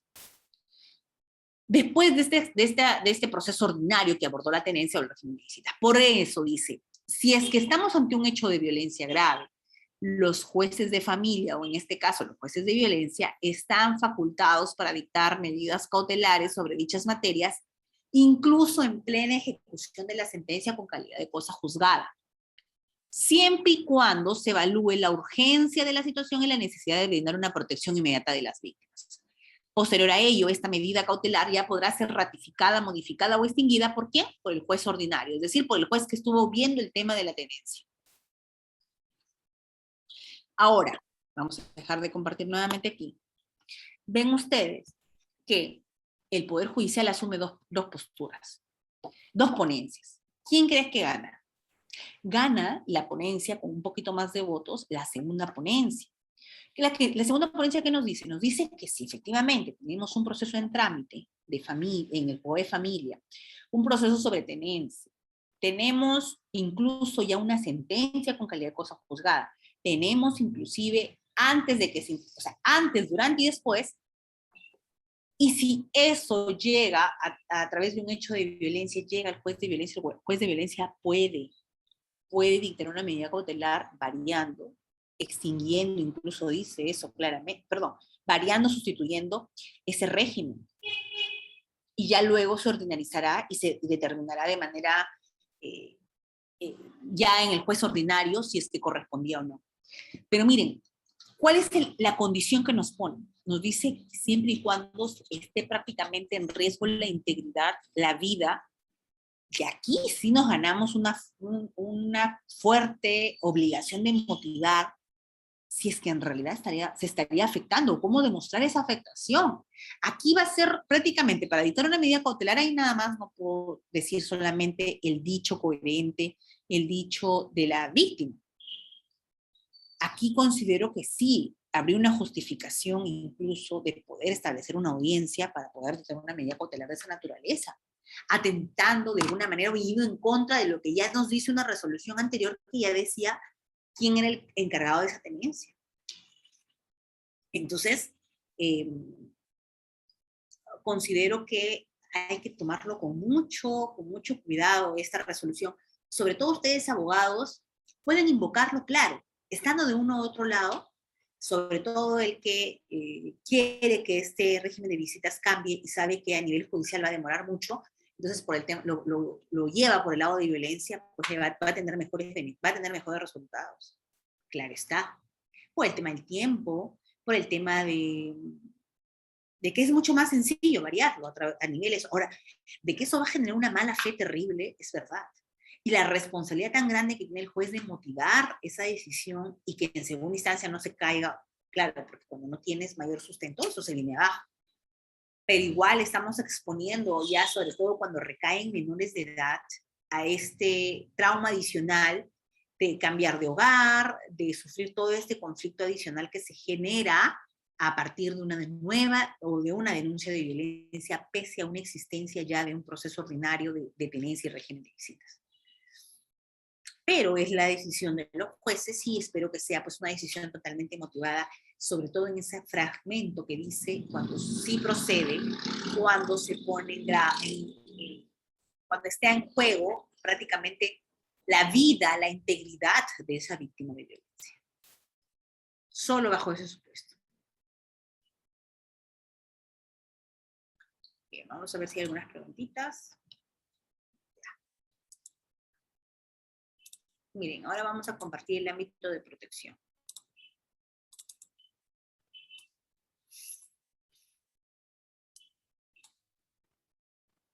Aquí está nuestro famoso texto único ordenado. Verdad, antes de esto quiero lo del regional.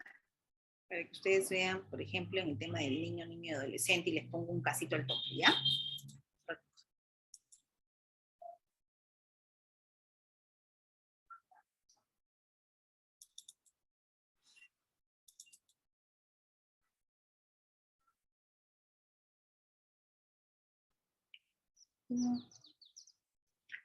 El regional. Regional, pasa.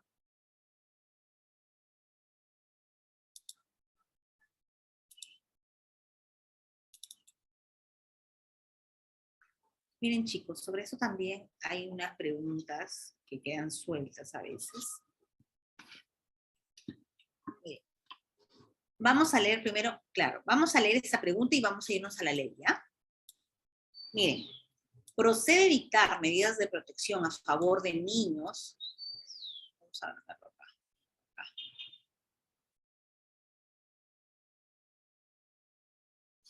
Procede dictar medidas de protección a favor de niños, hombres y adolescentes víctimas de violencia sexual ejercida por agresores que no son integrantes del grupo familiar. A ver, ¿qué me dicen ustedes mientras que voy compartiendo la ley? Niños que no son integrantes del grupo familiar. Niños, no niñas, niños, víctimas de violencia sexual. ¿Están dentro del ámbito de protección? ¿Sí o no? A ver, respóndanme en el chat.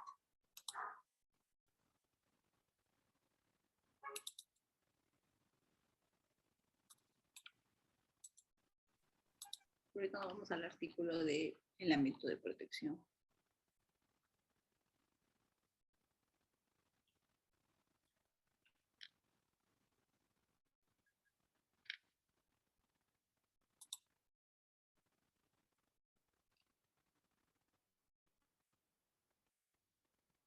Acá está, el 7.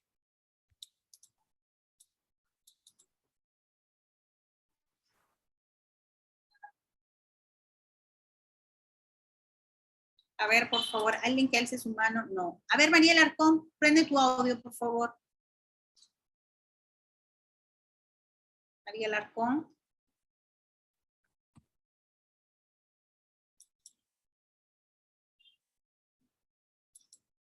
María, por favor, prende tu audio.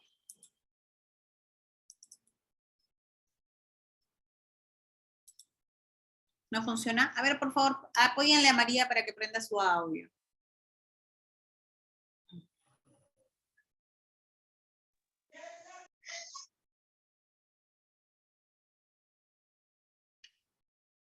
¿Puede levantar la mano, doctora María, para poder activarle el audio?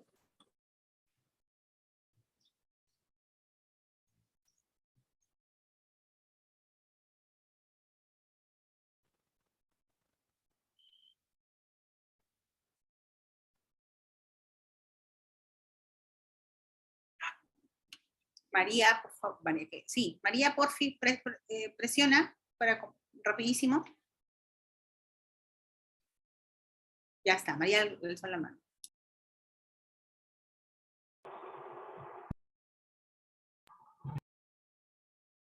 Buenas noches, María, ¿me escuchas?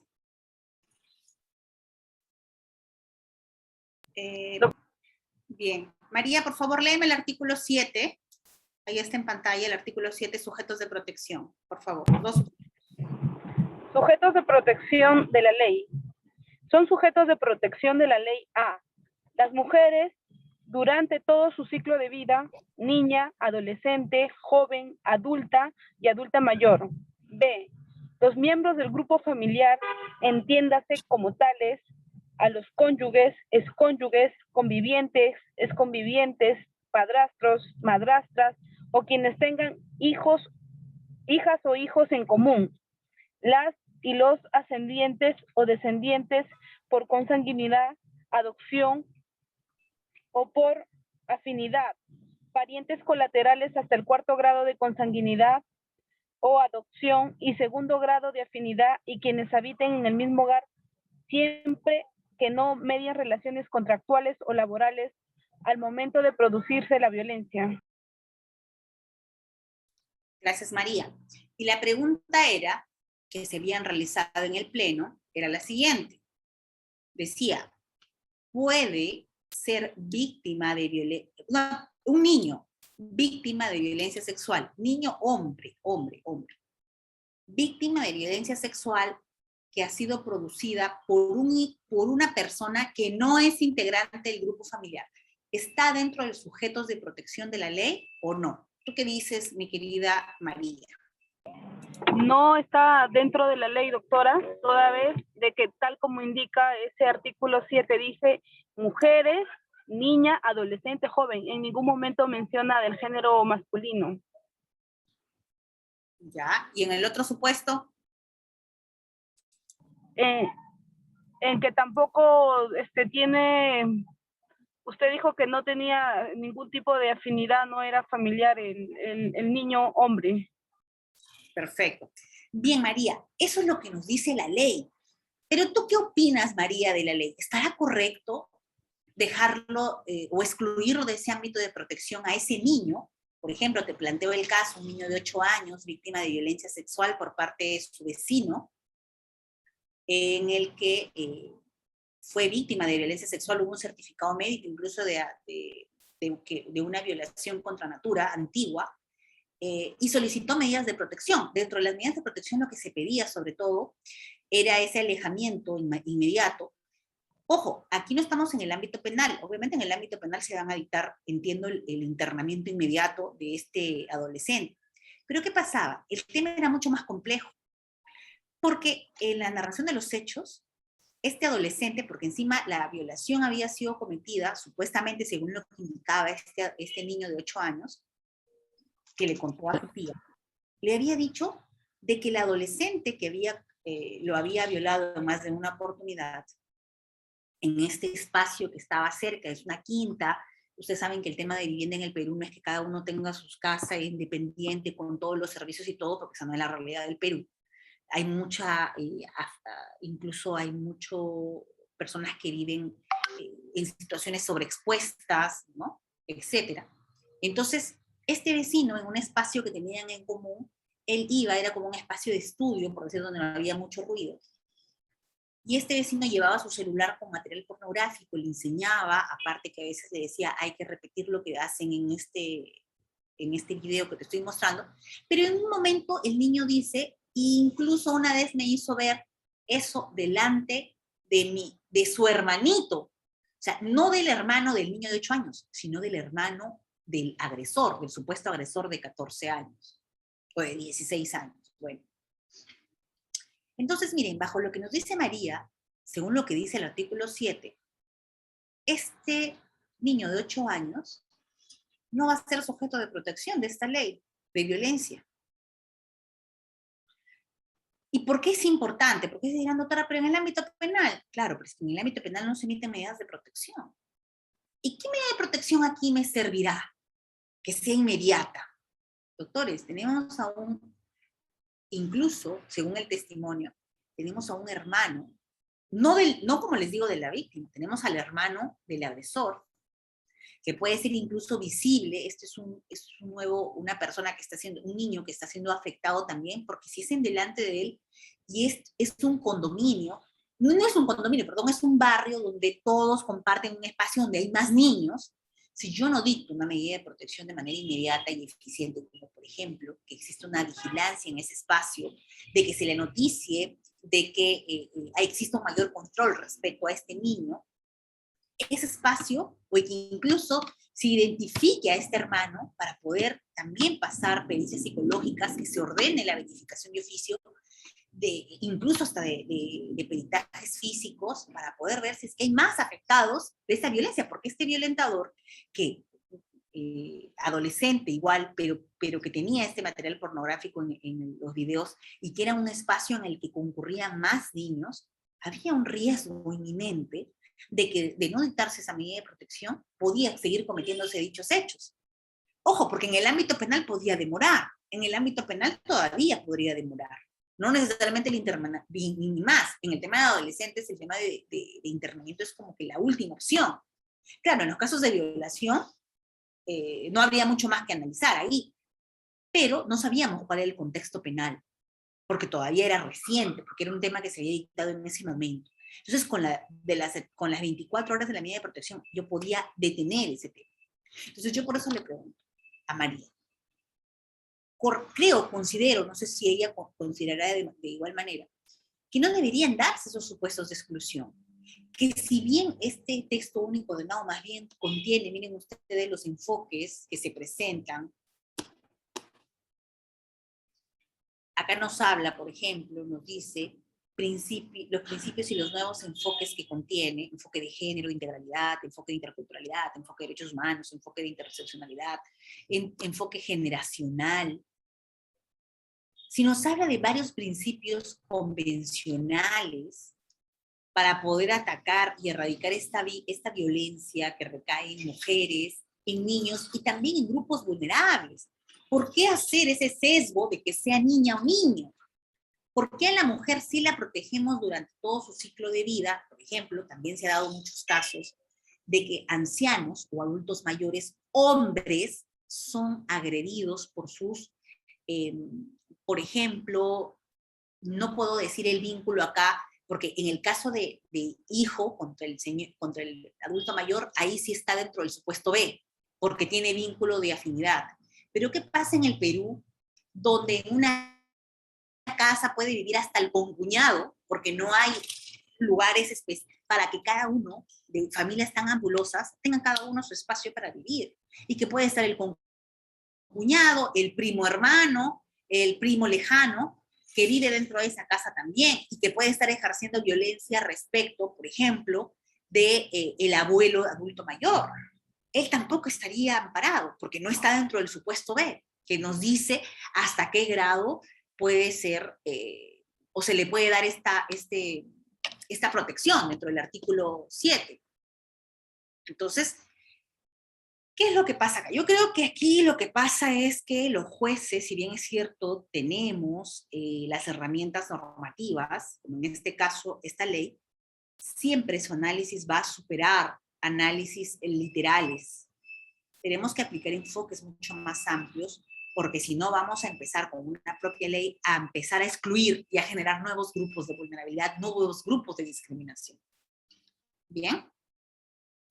Entonces, dentro de este sujetos de protección, por ejemplo, está lo que me ha dicho, lo que me ha señalado María. Vamos ahora, gracias María, si alguna otra persona quisiera participar, por favor, alce la mano. Vamos a hablar sobre los tipos de violencia. Doctora, una consulta antes de que pase. Sí, María. Si bien es cierto, no están protegidos los niños hombres, ¿de qué manera nosotros podemos apoyar para contravenir a lo que están diciendo en esa norma que es en el artículo 7, que lo leí? Porque claro, para mi parecer, así como su criterio, no está bien que solamente protejan a las mujeres, ¿no? Sino también a los hombres, porque igual el abuso que ellos pasan es por lo mismo, incluso peor.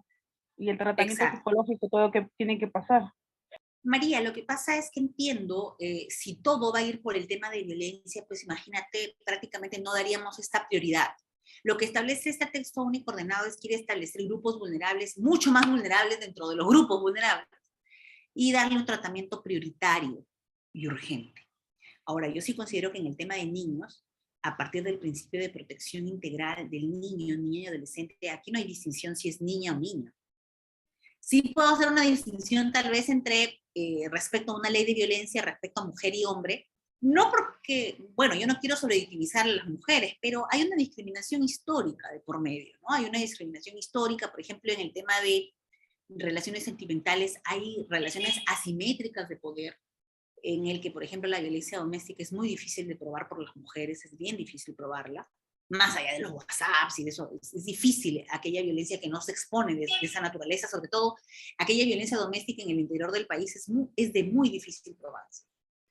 Y sí considero que se le puede dar un trato urgente cuando se trata de una mujer, por ejemplo, indígena, con violencia económica, con 3 hijos, que no tiene teléfono celular, que no hay forma de comunicarme con ella, que hay un dominio económico por parte del hombre y que no tiene opción de nada, ni siquiera de gritar auxilio.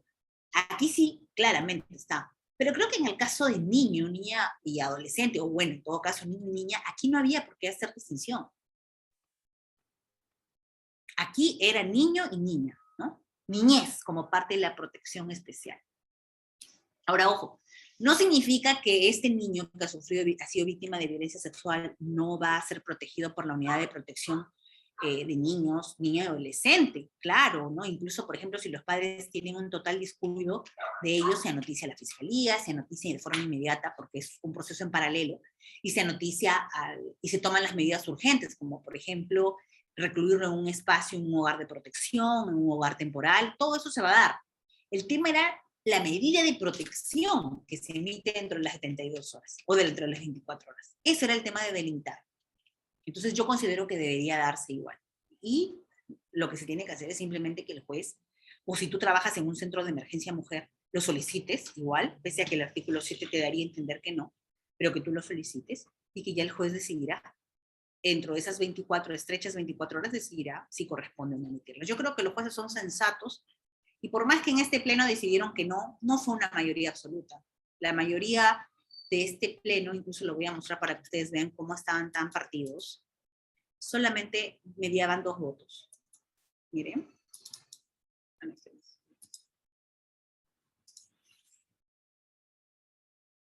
Se borró.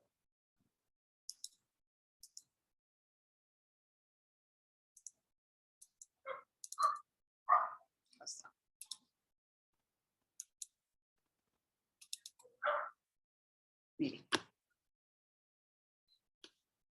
La mayoría dijo que no. Perfecto, pero ¿cuánto fue esa mayoría? Ah, acá no tengo. No tengo el número de votos acá. En otro archivo tengo el número de votos. Pero la mayoría era por votos de 3, 4 o 5 votos, no más. Entonces, todavía el criterio estaba bastante partido a nivel nacional, incluso, ¿no?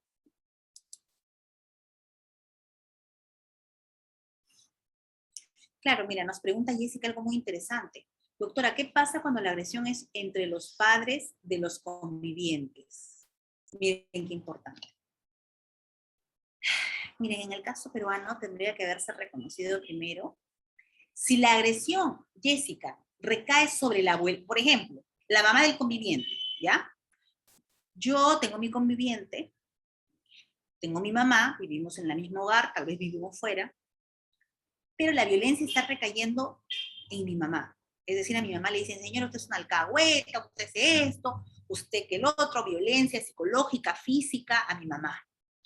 Si recae Jessica en mi mamá, así lo haga mi conviviente, lo haga mi hijo, lo haga mi hermano, lo haga mi vecino, lo hagas tú, lo haga uno de los participantes hombres, Julio, Estefan, cualquier persona que pueda hacerlo, el sujeto activo no interesa, porque el sujeto pasivo es mi madre, y mi madre es mujer, y a la mujer la protejo durante todo su ciclo de vida, es decir, niña, niño, adolescente, indistintamente quién ejerza la violencia sobre mi mamá.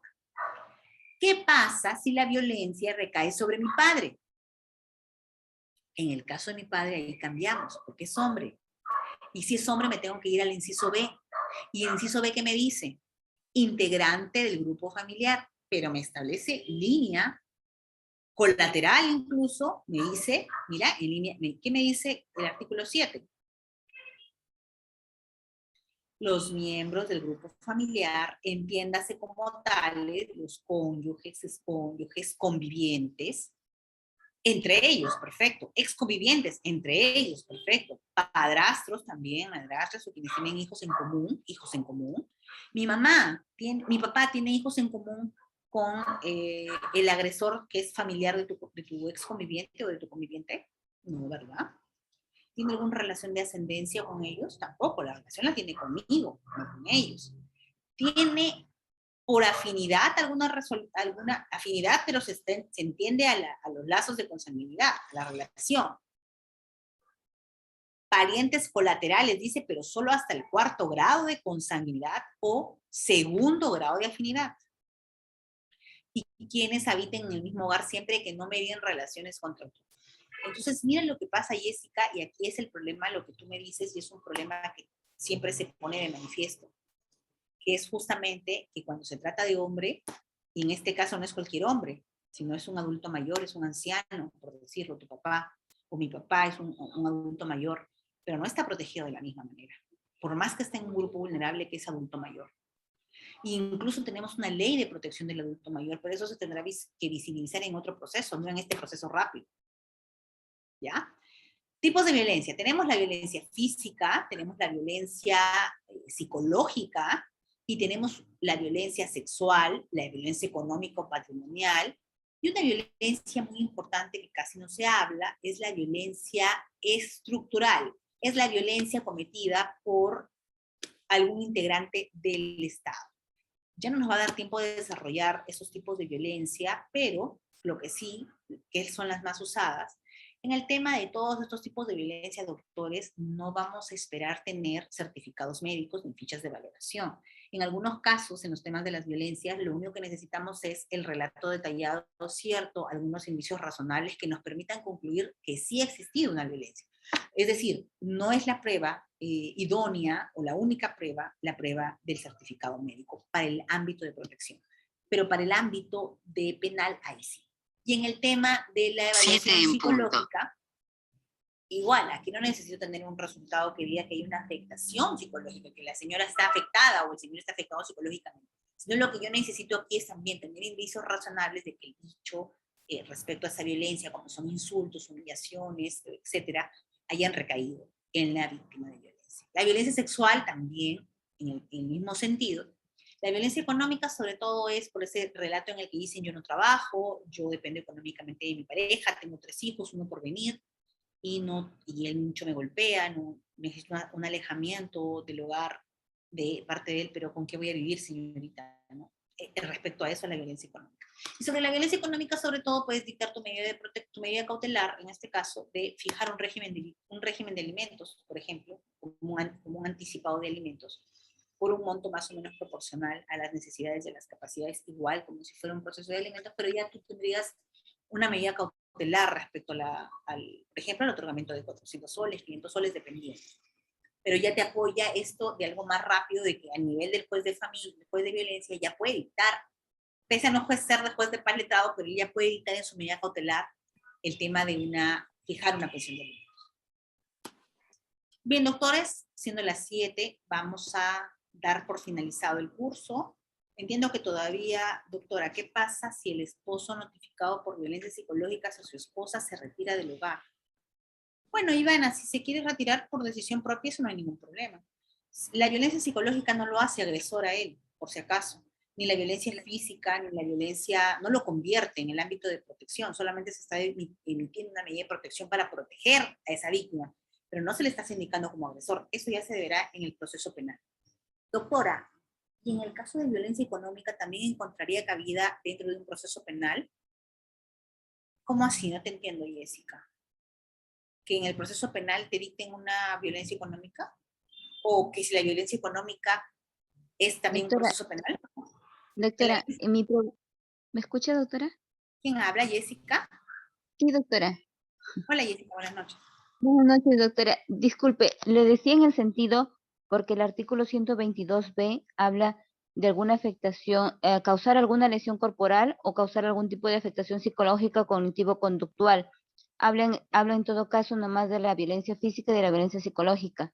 Pero si también, sí, no entraría en todo caso, digamos, de encontrarse, digamos, de acreditarse, digamos, esta afectación económica en la víctima, no entraría en todo caso. Jessica, disculpa que te corte, ¿sabes por qué no, Jessica? Porque el tema de la violencia económica es cuando existe un predominio respecto al dinero que hay en el hogar, y así lo hice tal cual, y que, por ejemplo, en el caso de la violencia económica, si tú quieres llevarlo al tema penal, sería por un incumplimiento de la obligación alimentaria. Y el Código Penal es claro y dice, ¿cuándo se puede iniciar un proceso penal por incumplimiento de obligación alimentaria? Es cuando tú ya tienes un proceso penal, un proceso a nivel de paz letrado, tú le tienes que sacar una liquidación correspondiente y iniciar el proceso de omisión a la asistencia familiar. Así es el sistema, no podemos ir en contra. Imagínate que le incrementemos la carga penal respecto al incumplimiento de obligación alimentaria respecto a la violencia. Sería un contrasentido. Aquí, para el tema del incumplimiento de la obligación alimentaria es, ya tengo una medida de protección que fija alimentos, ¿me la incumples? Incluso ahí, ¿me incumples? ¿Cuál es el delito que estás cometiendo? Es desobediencia, no es omisión a la asistencia familiar. La omisión a la asistencia familiar tiene su tipificación y solo se da cuando ha habido un incumplimiento de una sentencia que determinó y una liquidación que se establece el monto que debes y recién en razón de eso lo llevas a la vía penal. Llevarlo a la vía penal, la demostración y la prueba que tú me dices, yo no creo que algún juez vaya a iniciar un proceso penal por violencia económica. En el caso de la violencia física, en el feminicidio, por ejemplo, que sí está como tal, en la violencia sexual, incluso también en la violencia psicológica, y que es bien limitado, podrás ver a nivel de, en el tema de la violencia psicológica para ir al ámbito penal. Es bien, no es tan amplio. Bien, Me dice Ivana, ¿habrá que poner de conocimiento del juzgado, doctora, sobre el retiro del hogar se debe poner en conocimiento del juzgado de familia? A ver, chicos, el retiro del hogar es cuando tú lo dispones como juez, el retiro. Pero si tú indistintamente quieres retirarte del hogar, por ejemplo, para el tema, si estás casado, para el tema del divorcio, que se contabilice tu plazo, pues tienes que irte a la comisaría y decir, a partir de hoy, para que se contabilice mi plazo mínimo para yo poder divorciar. Entonces, no es que tengas una obligación de hacerlo, pero es un medio probatorio, que es la fecha de inicio del cómputo del plazo. Ahora, el retiro del hogar familiar, como les digo, se da a nivel de medida de protección, que es el juez el que define el retiro. El juez puede determinar el retiro, pero si tú decides regresar con la víctima, con tu supuesto agresor o con la víctima, sobre eso, hasta que no se noticie el juzgado, no hay ningún tema, no hay ningún incumplimiento. No nos vamos a noticiar del incumplimiento. Es bien difícil que la fiscalía esté detrás verificando de que sí efectivamente se retiró del hogar o no. La que tiene que poner en conocimiento es justamente la víctima. El juez me determinó que se retire el agresor y no se retira. Señores, incumplimiento, porque yo he puesto, si no te retiras, te denuncio penalmente por desobediencia a la autoridad. Ese es el delito en el apercibimiento que se hace por el incumplimiento de la medida de protección. Bien, doctores, siendo las 7:05 de la noche, nos vamos, nos hemos pasado 5 minutitos. Pero ya nos vemos en otra clase sobre el tema de violencia. Gracias, chicos, buenas noches. Gracias, doctora Tania, por su excelente disertación. Esperamos contar con usted en más capítulos de nuestro diplomado. Gracias a los participantes. Recuerden que ustedes pueden ver la clase grabada en su aula virtual, accediendo con su usuario, que es su DNI, su contraseña también. Es su mismo DNI. Y la clase se va a subir el día de mañana, al igual que el material que la doctora usó para la clase de hoy día.